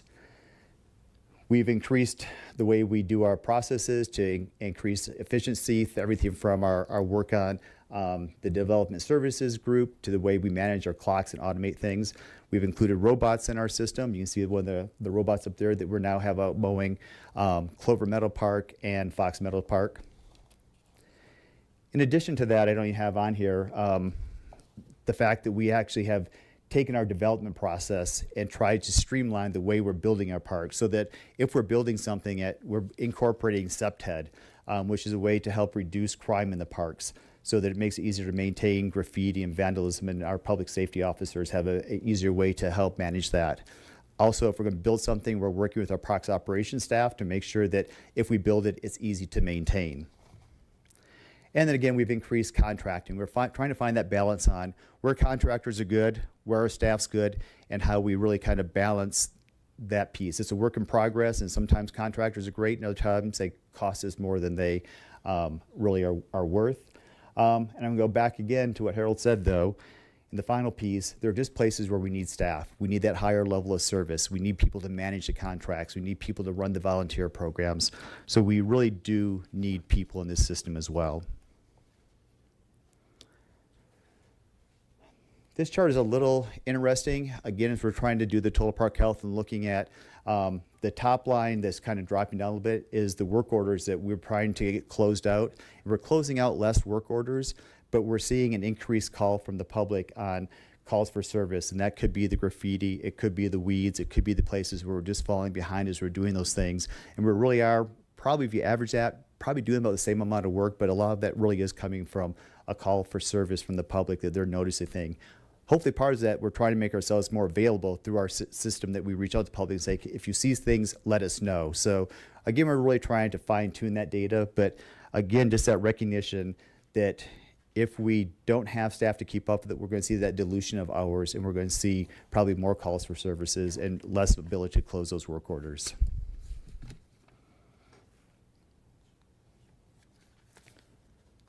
and those come in a little differently.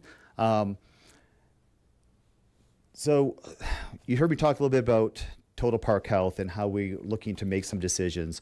One of the things that we talked about, and Jeff was really wanting to really push the fact that if we're starting to make cuts, how do we make sure we're doing that in an equitable way?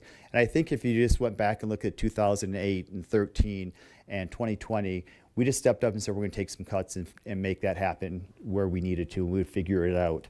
But with total park health, we're really trying to look at, we want to know what we have, what our resources are, what condition they're in, what the loss of maintenance costs us over time, and that if we want to make a cut, that it's going to be equitable across our system. That right now we're trying to make sure that our community parks and the DDA are in an A condition, our neighborhood parks are in a B condition, and some of the nature areas and right-of-ways more in a C condition.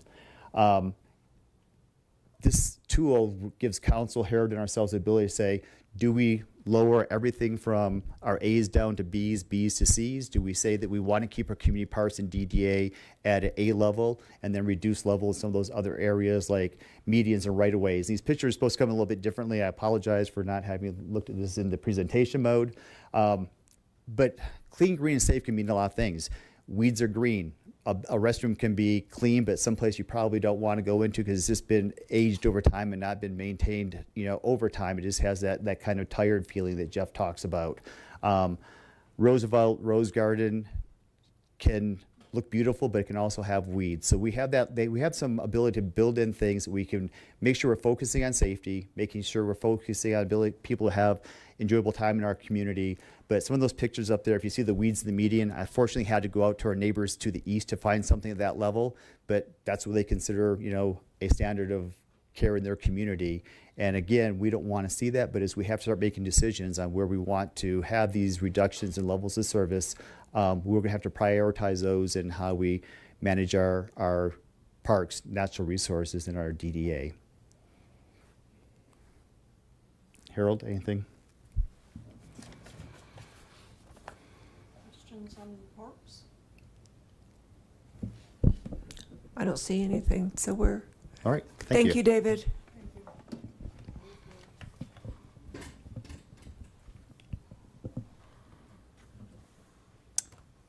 Good evening, Mayor Peck, members of council. I'm Eric Mason, Longmont Museum Director.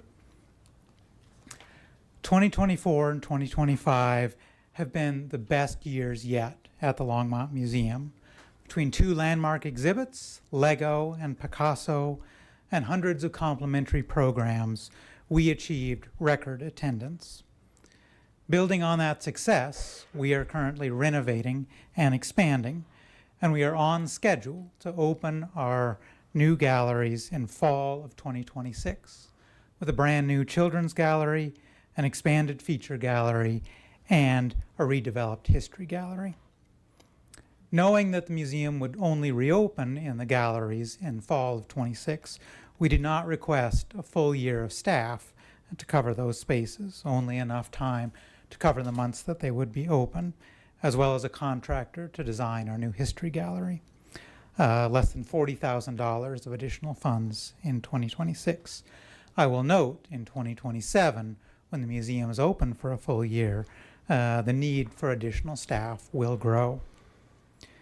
To fully serve our community, we will need to pay staff and contractors to design, oversee, and maintain all of our exhibits. The Children's Gallery is the key to the museum's expansion, providing informal, early childhood educational experiences to families in our community at a very low cost. And our past experience has shown that hands-on exhibits, properly maintained and cared for, can draw up to 45% more attendance than a standard hands-off type exhibit. Our children's gallery is geared for toddlers up to age 8. And if any of you have ever worked with toddlers or young children, you know that spaces designed for them tend to need a little more maintenance than a regular space. So without the gallery attendants to help guide behavior and exhibit technicians to repair exhibits when they do break down, visitor experience may not live up to what our community expects and deserves. As well, without staff in place, we will have to slow down our changing exhibit schedule as well. I want to particularly highlight that our expansion will expand and increase our gallery space by 70%. This expansion has been years in the making, and it will transform how we can serve our community. Without additional support, staff may experience burnout and quality will suffer. The museum has raised more than $10 million, mostly from private sources, through a multi-year capital campaign to make this expansion a reality. With a small amount of additional support, this can become the gym that it deserves to be and fully support early childhood education, which is a City Council priority, and as well as driving visitors from across the region to Longmont, as well as making the museum a treasured amenity for years to come. Thank you. Thank you, Eric. Are there any questions or comments? Councilor Popkin. Thank you, Mayor Peck. Thank you, Eric. Beyond the current expansion that's planned at the Quail campus there, are there future visions for additional museum facilities? Councilmember Popkin, at this point, we are focused on getting our expanded facility fully staffed and up and running. We do certainly plan to do outreach activities, increase the amount of work we're out there in the community. But as far as a additional facility expansion, right now, that's not in our plans. Okay. Are there any more questions? So to kind of give you a sense of, I think we're good, Eric. I think with the challenges, you're seeing. Thank you, Eric. Thanks. You're seeing a gamut of issues. And so you're seeing core infrastructure maintenance issues that you see with parks in terms of we have assets that we've built, assets that we need to maintain. You're seeing human service issues in terms of human service funding. And then you're seeing the world of what we need in clinicians and mental health support with our senior services, library issues. And so what I say to staff is, and I said to you all, if we could fund everything, we wish we could just snap our fingers and fund everything. The reality is we can't. And now we're going to get to public safety. And so when we look at the challenges that we're going through in the budget, what you see is a lot of competing demands. And there's a point where, it's sort of becoming a daily occurrence where I'm like, have to, need to, want to. Have to, need to, want to, just because of the challenges that we're seeing financially. I wish we're not the only one in this position. Every city, in Colorado, every city, the state, we're all in this position right now. And it really is, the funding mechanism. And in this budget year, we can clearly identify two things: the property tax adjustments and the use tax. And those are things, the use tax, we couldn't really have anticipated how drastic it would be in a shift. We do think it'll loosen up. So when I say this, you're probably overwhelmed now. We were overwhelmed the last 2 months. I think there are things that we can do, but we really wanted to talk to you all about this is what we're not doing, and let you get a sense of what we need, what we have to do, what we need to do, and what we want to do, because that's the framework we're going to start talking to council about as it relates to our budget. So at this point, we'll ask James Brown to come up and talk about public safety. And as he's doing it, it really is about a couple of options. You can either grow your revenue stream or you cut your expenses. Fairly simple process. I think what we're saying in this budget message is if we move to the cutting expenses, it really is a cutting of services. Because there's not much that we can do where you just take a little bit of it. And if you think about it, in recreation, they have an 80% cost recovery requirement. So if we save $1 in recreation, we're only saving 20 cents. because they're recovering 80% of it. So to get that value, it's a lot, but you're also losing the revenue. Whereas some places you don't have that cost recovery piece and it's a dollar for dollar. And so when you're going through that process, those are the things actually that we were preparing ourselves to talk about in the budget process prior to kind of resolving some of the funding issues. JB? Okay. All right, good evening, Mayor Peck, members of council. I know it's already been a long night, and I've got quite a bit of information, so the commitment I'm going to make to you and everyone else in this room and anyone listening is I'm going to go through it quickly and hit on the key points, but obviously if you need further clarification or have a question, please interrupt me, and I'll be more than happy to go in more depth. So what I'm here to talk about today is kind of the staffing situation we have in public safety. This has been something that we've known about and we've been trying to address, and we're kind of reaching that point where we need to develop a plan. We presented a strategic plan for the next five years, and that's kind of what I'm going to go over here with you all. To get started, I'm going to touch on a few areas. First of all, go into our historic staffing so you kind of see where we've been. Operational changes that we've seen over the course of time, our current staffing levels, the staffing challenges that we have, our staffing goals, and our contingency plan. So when we were developing this plan, we wanted to take a look at some data to see where we've been, kind of how things evolved over a period of time, and then how we compare to other agencies and other departments. So historically, we looked at a 16-year span. During that 16-year span, we have seen a total staff increase in public safety of 22%, an 18% increase in our sworn police, and a 15% increase in our sworn fire, and a 37% increase in our professional staff. This graph here kind of shows that increase over time, and you can see that it remained pretty flat until 2019, and then we got a bump there that coincides with the increase to the public safety tax that was mentioned earlier. During that time, the net gain was 65 positions. So then we wanted to look at, as you know, public safety is funded through two funds, the general fund and the public safety fund. And so we wanted to take a look at the comparisons in those funds. So this next graph here shows for that same time span, that 16-year time span, this is the staffing growth that we've seen in the general fund. During that time frame, we've had an increase of 1.35 police officers, 4 sworn fire personnel, and no increases to our professional staff.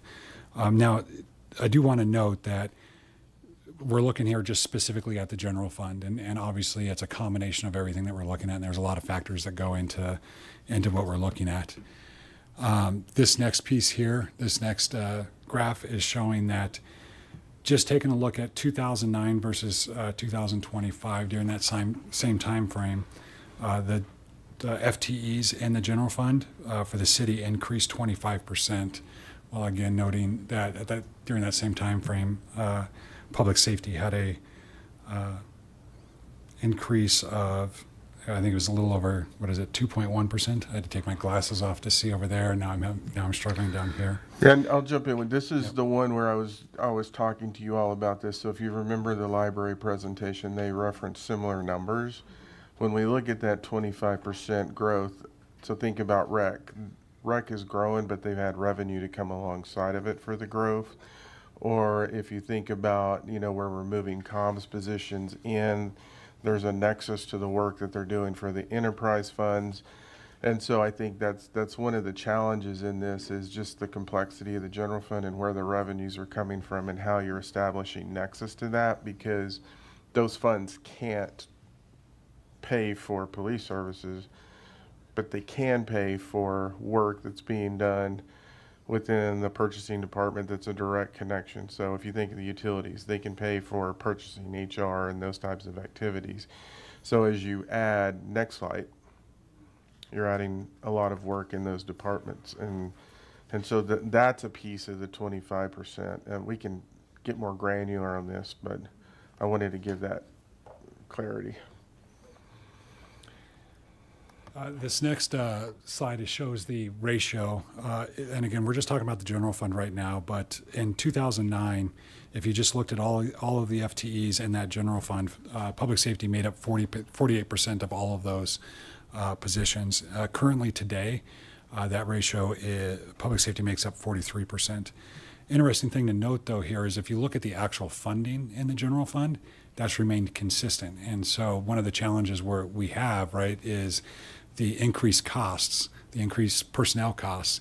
And so the funding has remained consistent, but hasn't been able to show that growth in the actual resources. And then when we take a look at the public safety fund, obviously this is where we've been able to see our growth, and we talked about kind of the struggles with the public safety fund earlier, but this has been a huge support for our department, and this is where we've seen resources coming in, and you can see where that growth has happened in the public safety fund. So now I just wanted to kind of paint a picture of how things have changed from 2009 to today. And obviously we take a look at population, seeing 18% growth in population, seeing a 29% increase in our calls for service.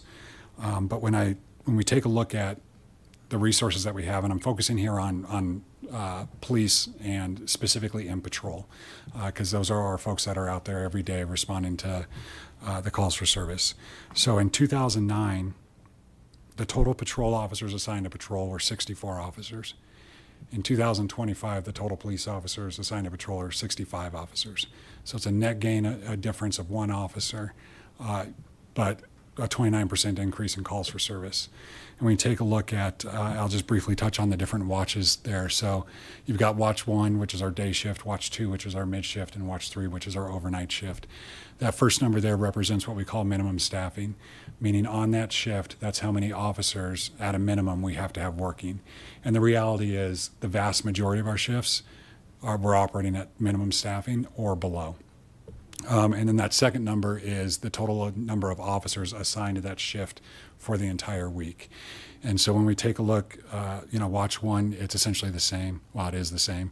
Watch 2, we've had a slight increase and a decrease on Watch 3. As we talk about resources and increase in calls for service, it's more than that too. It's the complexities of the job that have changed during this time frame here. More complex investigations. We're responding to more calls now, reference mental health and dealing with people like social service related calls, substance abuse related calls, homelessness. We've seen a stark increase in those type of calls. And then technology has impacted police work exponentially. Back when I started in 2008, you might get a call where you're having to write a search warrant for an electronic device, right? Now everybody's carrying a computer in their pocket. And just about every crime we deal with, a computer's involved, and the complexities of those investigations have magnified. During this time, we've got a body-worn camera mandate that has been mandated by the state. And now every single police contact has to be recorded on body cameras. And then the impact that's had on the back end, because not only are we recording in the moment, but then all of that video's got to be uploaded, stored, maintained, and then upon request, it's got to be pulled out, redacted, and that's created a lot more processes for our people. Increased state mandated in reporting. Now every police contact has to be reported in a separate database that goes to the state. And it's just not reporting a contact, but it's reporting a lot of specific details about that contact to include demographics, the outcome of the contact, details on any force or that may have been used during that contact. And the reality is, for many factors, we have a much less experienced workforce. In fact, right now on patrol, 76% of the police officers on patrol have been with the department for less than 5 years. And when we take a look at all sworn police officers, 46% of all sworn police officers that work for our department have been with the department for less than 5 years. And so that has a substantial impact on what we can expect our people to do, and especially when you add in some of the complexities and the demands of society. I mean, really the demand is near perfection, and the consequences for not being perfect can be can be severe. It can end in loss of a career or worse. And then we've had expanded discovery demands through the courts. So as body cameras have gotten added, as more technology has gotten added, the discovery demands that we've got to provide for each one of our cases have expanded. The requests to process those are taking substantial staff hours. And the consequences for not providing that discovery means the cases, the good work our people are doing and the cases they're making, they'll be unsuccessful. Those cases will get thrown out. So that just kind of shows some of the complexity of the job. Next thing I wanted to look at was when we take a look at our priority calls for service. Now this data here, we pulled the data that was available in our new CAD system. So it's a 4-year look back. And caveat when we're looking at this data is obviously 2020 was an odd year for us. Can I just interrupt Yes, for a please. question? Sorry, just had a quick clarification on the previous slide. Just wanted to make sure I'm understanding this correctly. When you say every contact, you mean every physical contact between an officer and another human, or like is oral, like just having a conversation, an verbal encounter, like is that all considered a contact? Yeah, so the way that the law is defined, it's any contact a law enforcement officer makes with the intention of enforcing the law. So I wouldn't have to, if I'm walking into a convenience store and I say hi to somebody, I don't have to record that contact. But if I'm making a phone call to follow up on a call, yeah, that's got to be recorded. So there's nothing to do with like physically I put my hand on this No, person's shoulder no. and record it. It's like truly every contact that is in the essentially- service of law Yeah, it's enforcement. essentially every contact a police officer makes. Thank you. Yeah, you're welcome. So going to the priority calls for service. So the one caveat there is 2020. Obviously, we had a lot going on in 2020 with COVID, but I still think this kind of shows the trends that we're looking at. And I'll just briefly touch on this. Since in this 4-year time, we've had an 83.8% increase in our priority calls for service. Really quickly, when I talk about priority calls for service, I'm talking about what we define as priority 1 and priority 2 calls for service. That's crimes that are happening in the moment. They're happening right now, and they require an immediate police response. So examples could be anything from a homicide to an injury, accident on the roadway. When you take a look at response time, our response time has increased 12.4%. Our on-scene time, so when I talk about on-scene time, it's the time that our officers are spending on the scene. And to do this calculation, I'm assuming 2 officers per call, when in reality, a lot of calls require more officers than 2. But to try to keep things simple for a comparison. But then on-scene time has increased by 69%, which is equivalent to 4 FTEs. And again, that's assuming just a one unit response with 4 fire personnel on it. So we've taken steps too to try to mitigate some of these effects and maximize our resources, leveraging non-commissioned staff to do more. Anywhere where we can have a non-commissioned staff performing duties and free up our sworn staff to be out on the street. Implementation of specialized units like our core unit, which is our co-response mental health response unit, our case management, to really focus on some of those higher acuity calls I was talking about earlier.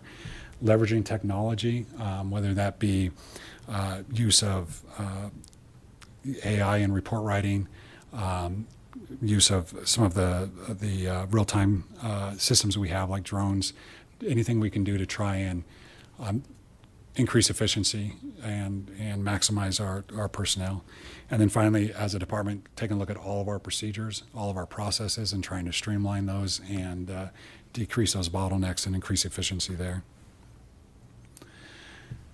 So the next part of what we looked at was, well, this is our current staffing level today, and we did a comparison on ratios per 1,000 residents, which the per capita ratio is pretty common when you're taking a look at comparing that. So police right now, we're at a per capita ratio of 1.61 officers for every 1,000 residents. Sworn fire is at 0.98, and our professional staff is at 0.97. Total for public safety is at 3.57. So then we tried to compare that to what that looks like nationally with some of the numbers that were available. So according to 2019 FBI data, the national average for sworn officers is 2.4 per 1,000 residents. The average in Colorado is 2.2 sworn officers. And cities that they classify as similar size is 1.64. One thing I want to add there is their classification for similar sized cities are all the cities across the nation between 100,000 residents and 250,000 residents. So it's a wide variety of cities.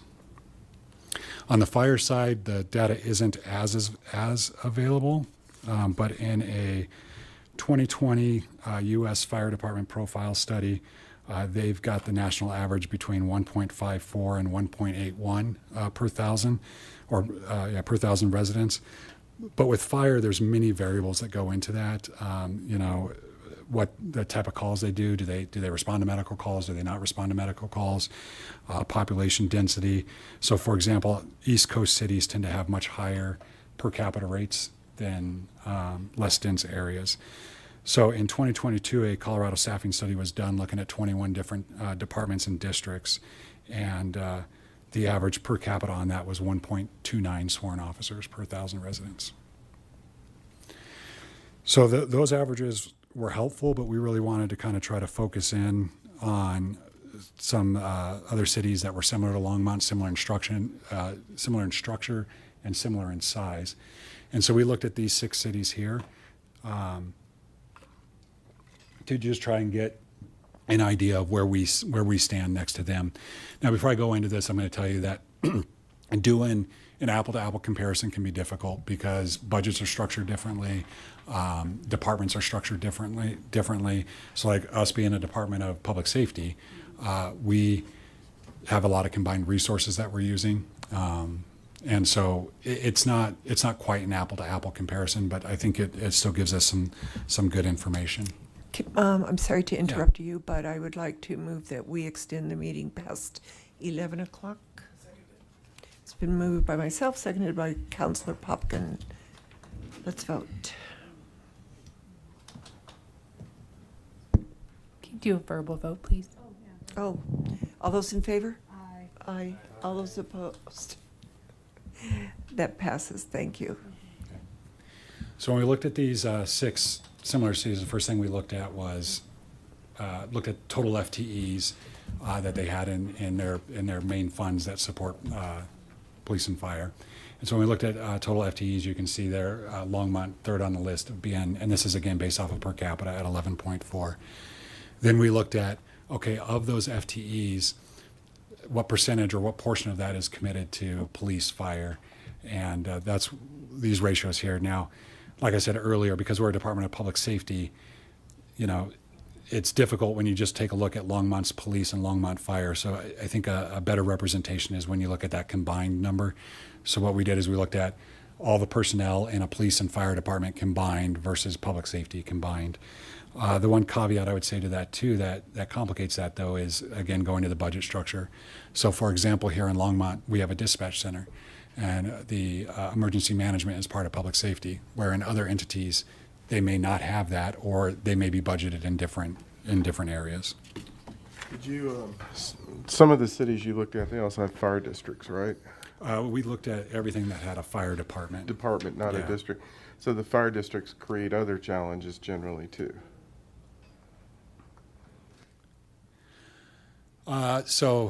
The average per capita on these those 6 cities we looked at, you can see how it breaks down here. And again, just kind of focusing on the combined number, that 3.8 versus the 3.6. The other numbers on there for police and fire, that's all police personnel and all fire personnel. It's not broken out into specifically sworn personnel. So some of the current challenges we're facing, when we've got people, we talked about, working oftentimes below minimum staffing, the overtime rates that our people are working. We talked earlier about the health effects that specific to police and fire and the organization as a whole. So the challenges we're facing include compromised safety, operating over capacity, widespread burnout, the inability to fill gaps due to injuries or long-term absences, a reduced amount of time for training, and then turnover And succession planning is always difficult, especially when we talk about our sworn positions. So just to give you an example, our average turnover in the sworn police ranks is 10% a year. So we lose 16 officers a year. It takes about a year to a year and a half to onboard a new officer, get them trained, and get them ready to be out on the street. So if I lose an officer today, I'm not going to have someone fill in their position until this time next year. And so really trying to get strategic about how do we approach that and how do we better manage that. So our goal through all of this then, let me get caught up here on mine, is to ensure critical public safety functions are fully staffed with skilled professionals while strategically using our support staff and our technology to enhance efficiency, service quality, and long-term sustainability. So this is kind of the plan that we formulate and we put together, and our goal is by 2030 to increase sworn police staffing to an average of 2.0, so 2 officers per 1,000 residents. Still below the Colorado average, but that would be a significant, it'd make a significant difference for our community and our department. That would mean, though, adding an additional 40 police officer positions. Within that, obviously, if you're adding those type of positions, we'd have to add in some more supervisory ranks. So the way we broke it down was it would be 1 commander position, 2 sergeant positions, and 37 officer positions. And we proposed a phased approach. And really the crux of this is, I talked earlier about the turnover that we experience and having to get ahead of that so that we're not constantly chasing our tails or playing catch up. And so part of that would be adding what I'm calling 16 transitional positions. I'm making this distinction because I think we can budget that differently than our standard positions, because maybe we don't need a vehicle for every one of those positions or some of those other costs that are associated with it. But this would truly allow us, our authorized strength right now is 166 sworn officers, but in reality, we're never going to have more than 150 because of our turnover, right? So this would allow us to get in front of that turnover and make an immediate impact to the operations. And then it's a phased approach from there with, you can see 5 officers and 27, 5 officers and a sergeant, 27, 28, 6 and 29, and 5 and a commander and 30. Part of this plan would also be to continue to leverage our non-sworn staff. So we have sworn officers right now that are performing duties that we could have non-sworn personnel perform those duties. The problem we have right now is we don't have a non-sworn or professional staff that we could just plug into those duties. We'd have to bring a new position on and then reallocate those officer positions. But some of the areas that were identified there is in our recruiting, hiring, and promotions unit, our professional standards unit, and on our range. So on the fire side, very similar approach. That approach is reaching a goal of 1.25 firefighters per 1,000 residents. That would require an additional 27 positions. And again, a phased approach.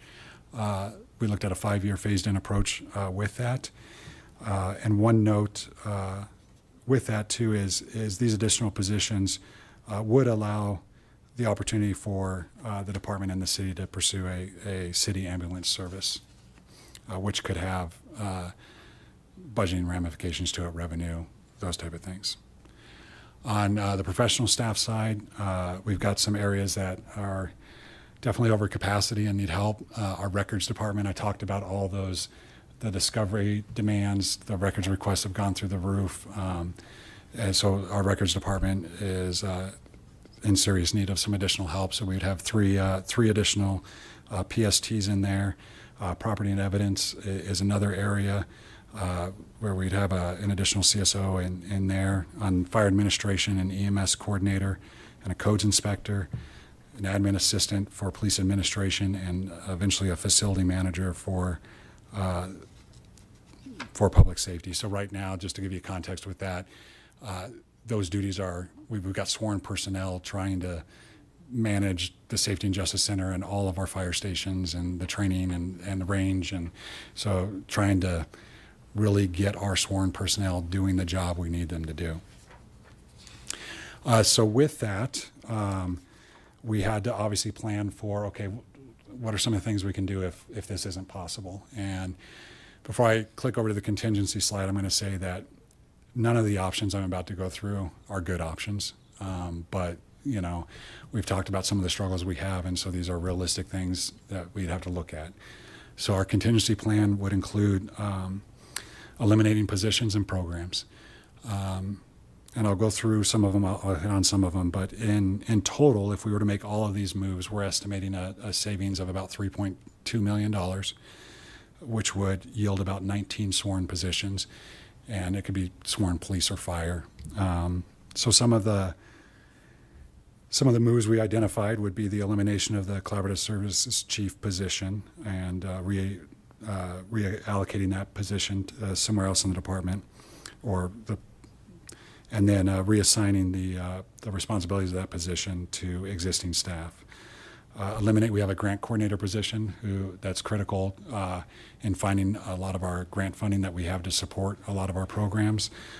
We could eliminate that position, but that would definitely reduce our capacity to pursue external funding. Eliminate our case management program. That would eliminate our project coordinator, 2 peer case managers. That would also effectively eliminate all of our grant-funded positions and all of the grant dollars that support the operations for that program. We could eliminate our core paramedics and switch our co-response model to police and clinician model. We could eliminate one of our core clinician positions. That position is that clinical position for the 4th team that we're eventually, I know there's strong desire to get that back. Eliminate a victim advocate position, but again, that'll decrease our ability to provide those services to our crime victims. Basically reallocate and eliminate the neighborhood resource team and reallocate those officers. Our data analyst position, 2 of our 4 animal control positions, our Humane Society contract, but again, that would eliminate services that we're providing our community. Reduce our K-9 unit and our SWAT capacity, reduce our Bright collaboration contract, which provides restorative justice for our community, and then finally eliminate non-public safety positions that are funded through the public safety. But those positions are also critical positions. One of them is our public safety attorney and legal advisor, and so that would be obviously tough. So, like I said, none of those options are ideal, and none of those options we look at and take lightly, but it's the reality of we've got to find a way to get more sworn police and sworn firefighters on the street. So with that, I know I breezed through that really quickly, but I'm happy to answer any questions or try to provide more context or detail. Councillor Popkin. Thank you. 2 clarifying questions. Could you just elaborate on what the Humane Society contract is and what the Bright Collaborative contract is? I can touch on it, and I'm sure others in the room can fill in more specifics, but I can tell you that our Humane Society contract is about $1 million a year, and that allows us to, when our animal control picks up a loose animal, we're able to take that animal into the Humane Society, house that animal there. So it's basically our contract with the Humane Society to take the loose animals here in the city. I know there's other services that they provide, of course, with that, and I'm overgeneralizing it, but I don't know, certainly if you want to add more, Harold or Zach. Yeah, I think that's, at the expense of taking the animals there, how many we're contributing, what their operating expenses are. You know, do you realize $1 million? Probably not, because you have to have a place to take animals and somebody willing to take it. So, and a lot of this, it's also, well, what's the expense and how do you manage it? So generally that's it. And Bright is restorative justice, right? Yeah, and a huge component of that is with our Rewind program, right. And the services offered through there. So essentially, in lieu of arresting somebody or charging them criminally, we give them the opportunity to go through a restorative justice process, and if they successfully complete the process, then no criminal charges are filed against them. Thank you. You're welcome. Councillor Mayor Pro Tem. Thank you, Mayor. You know, as I look at this list, I don't think any of these are negotiable. Like in looking at what's proactive, and even listening to the judge speak earlier today, that we need even more, like how the calls to service are so nuanced and there's so many different levels related to drug addiction, mental health, homelessness. So our problems are escalating, and I feel like this is not where we want to be pulling from. But then, and going back to the previous slide, where maybe it was the one before, where you had the phased-in approach. For police or fire? For police and then fire. But, so is this where you were looking at going directly to the overall staffing or looking at a phased approach? When you were looking at the what could we eliminate so we can... So this phased approach here is what we identified as what we feel like is okay. what we need for our sworn ranks. And if we're unable to fill these needs, then we have to look. Then we're looking at the contingency. And for what it's worth, I agree with you wholeheartedly. When we take a look at it, and I think I speak for everyone in the department, we agree. And that those are the programs that separate our department from other departments across the state and across the country. And we're very proud of them, and we think that they do great work. But at the same token, we've got to find a way to increase our patrol staffing. We've got to find a way to get more uniformed officers on the street responding to calls for service. And yes. So. And that's, as the demand grows, we have to have the people there as our population grows. And then can you show me the slide for the fire as well? Yeah. I just needed to have that bookmarked for myself. So Harold, turn it to you. What are some things that we could look at in our budget or looking for the future that we could not have to sacrifice much needed programs and staffing to help build up public safety to where it needs to be for 102,000 people? So I think that's a hard question because when you look at, again, how lean we are, there's some significant things. And I can give you 100 options. The question is, what option is palatable in terms of how we look at this? When we think about the move from 2% to 3% for health and human service funding, that is money that would have gone into the general fund, but we've pushed it here. And those are different policy decisions, different discussions, different times. And I think when you're thinking about what's the change in the world and what we're dealing with, or do we throttle back on, and these are things that don't have a direct impact, but do we throttle back on money that we're putting in for the affordable housing and what we're doing, because there may be ongoing funding there. Again, there's not a good decision point in here in what we're looking at. I don't think we need to go to, this is the starting point for the conversation. There are other things behind this. And so when we look at it and we think about, well, what are the revenue streams coming into our system and what's important? I think understanding that city budgets are fundamentally built on growth.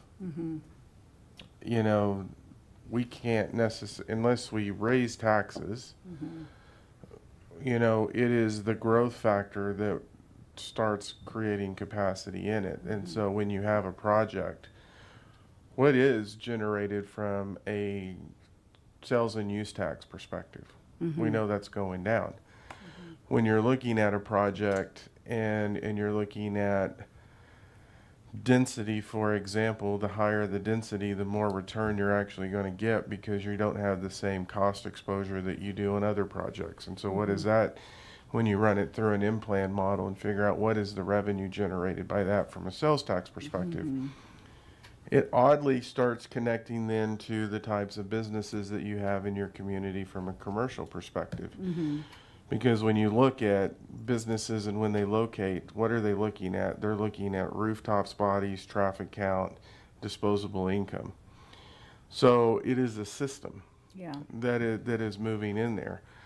this is where economic development starts flowing into the conversation in terms of what businesses are we bringing into the community? How are we working on those things, and what kind of revenue are they generating into the system?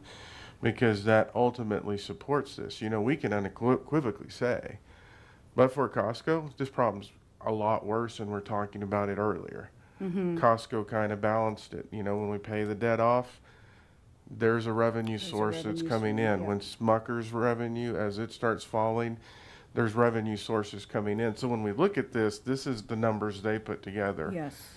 We now have to start modeling when these other revenue sources are going to come in. And so do we have to do something today? No, that's not what we're saying. Okay.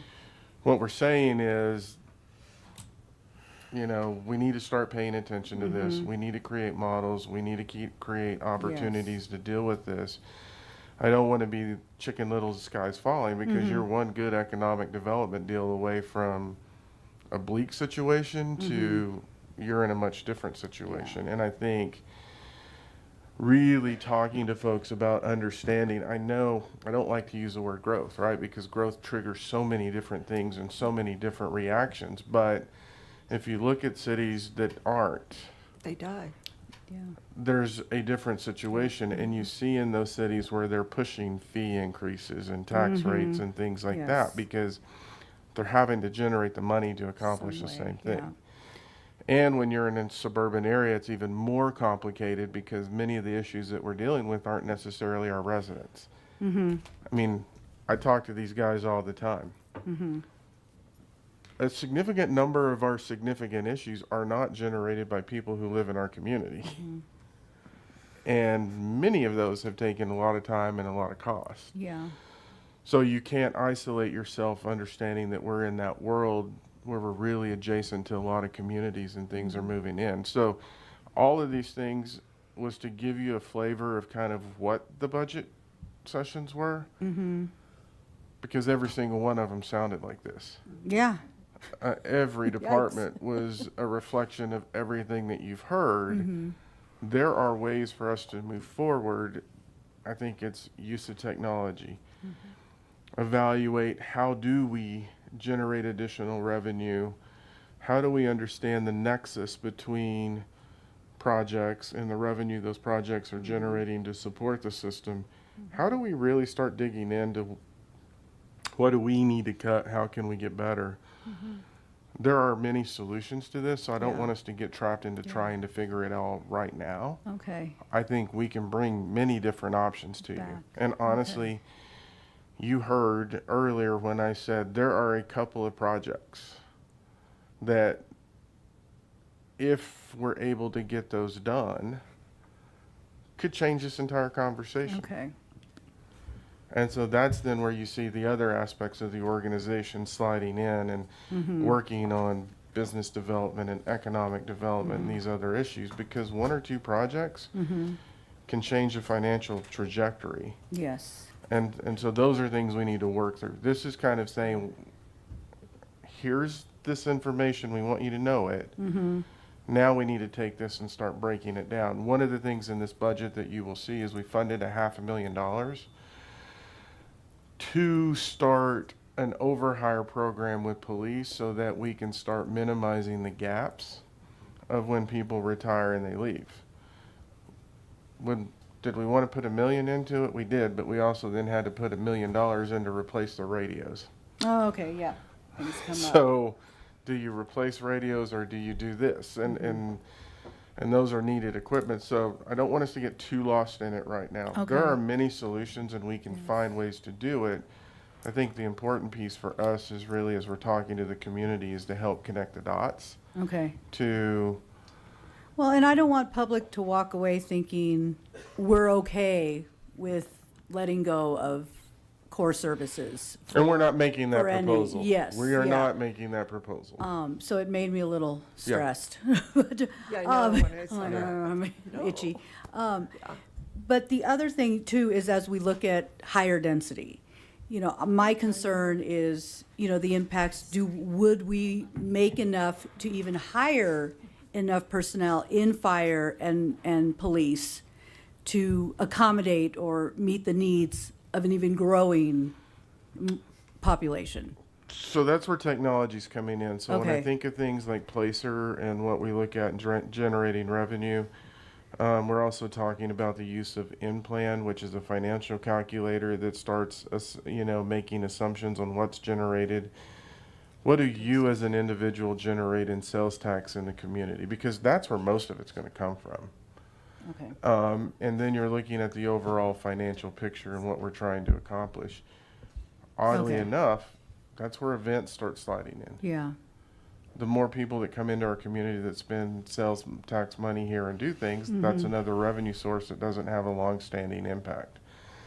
So we've got to really probe everything that we're doing, and in some cases, not just what we're doing, but what our partners are engaged in. Yeah. Okay. Okay. Thank you for that. Councillor Christ. Thank you, Mayor. So I'm eyeballing the math, and just to get your police officers in 2026, I estimate it's going to take about 4.3 million in sales to raise the adequate amount of sales tax. So I don't know if you've done the math, but my question is do you think there's a relationship between policing and sales generation in local business? Well, I mean, I think inherently safe for our community, businesses prosper and in communities that feel safe. I know me on a personal level, when me and my family go shopping somewhere, or I take my wife somewhere, I like to go to a place that I know is safe and a thriving community. So I think it plays in that aspect for sure. And I think, Longmont as a whole, I mean, don't get me wrong, is a safe community, and we've got great services in place, and part of this is maintaining what we've established. And so, and another piece of this too that I'll point out is, for the last 20 plus years, the Longmont Public Safety has grown its reputation on the engagement that we have with the community and the proactive things that we do with the community to build that trust, to build that engagement. It's getting more and more difficult.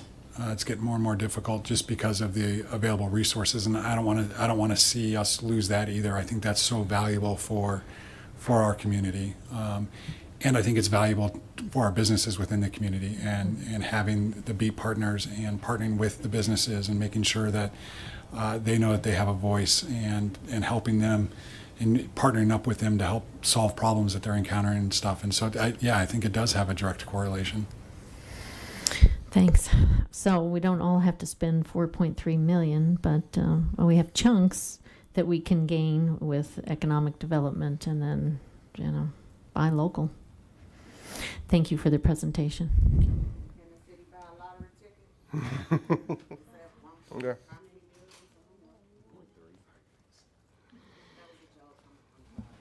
No, hey, I've thought about it.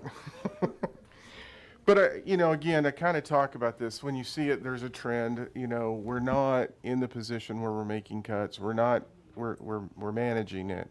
How do we think about the future? How do we think about development? How do we think about all the different revenue sources?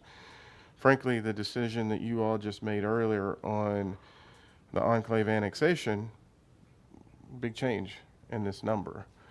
And so, and hopefully some of the things that we're alluding to, we can bring to fruition, and it will change the scenario. I wish I could say more, I can't. But there's a nexus to all of the things we're talking about. And half of that, that marijuana tax can go to some of those services. He was just saying, our mental health. Yeah, because on the other side of this, how much do we need to spend in children, youth, and family services to work with people ahead of the time so that they don't generate calls for service? Exactly. So now you're seeing the linkages that we're working with, and I do think there's solutions. I think we can bring it to you. I'm not saying Chicken Little, sky's falling. We need to be aware of this and start methodically moving to the future. I appreciate that you're bringing it to us and letting us hear from the departments themselves as to what they're facing and the challenges. So I will say this is thanks the for that. best budget year I've had since I've been here. They fully embraced, I don't care whether it's good news or bad news, just give me the news. And it's kind of led to this conversation and how we're presenting to you. So I really appreciate them. Yeah, I appreciate it too. It's better. Okay, is there anything else? Are you finished? Oh, Counselor Popkin. Just a quick comment building on that, because last week the Planning and Zoning Commission saw the redevelopment of the Walmart site proposal, right? And that's take another great example from a system standpoint where you have this blighted property that's been a source of criminal activity and calls for service that's now being like redeveloped for more housing and more services, but also going to help bring kind of that funding to our budget as well, right? Yeah, so theoretically, I think the numbers we saw on that just from the sales and use tax is that if it were to hit this year, that probably would reduce the deficit that Therese is talking about at around from $2 million to probably a little under $1 million. So, I mean, that's the impact now. And then the sales tax generated from that obviously changes the public safety fund and these other issues. And so, yes, that's real long-term financial impact. And that shifts where the decreases the calls for service from that area too, but we're specifically talking about Correct, the public 'cause safety. there's a lot. Yeah. Cool. Thank you. Okay, we are now at Mayor and Council comments. City manager remarks. I do have one for you all. You all directed the 20. So thanks for hanging with us tonight. We hit this one really heavy because of the regular sessions. We're trying to lighten the budget load on those days. So thanks for hanging with us. The 23rd got packed. You all said to bring the ordinance that Zach was bringing on the 23rd. The standing sit and lie ordinance. sit and lie, yeah. Zach's actually ready to bring that at the next regular session, which if council's okay with that, we'll do it, and that'll lessen some of the load on the 23rd. Okay. So if I can get a motion from council to do that, I would appreciate it.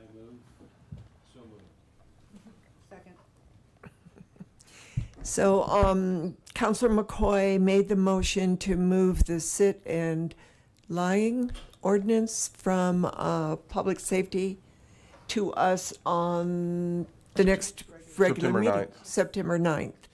Do I have a second? I did, yeah. That was seconded by Mayor Pro Tem Hidalgo Faring. All those in favor? Aye. Aye. All those opposed?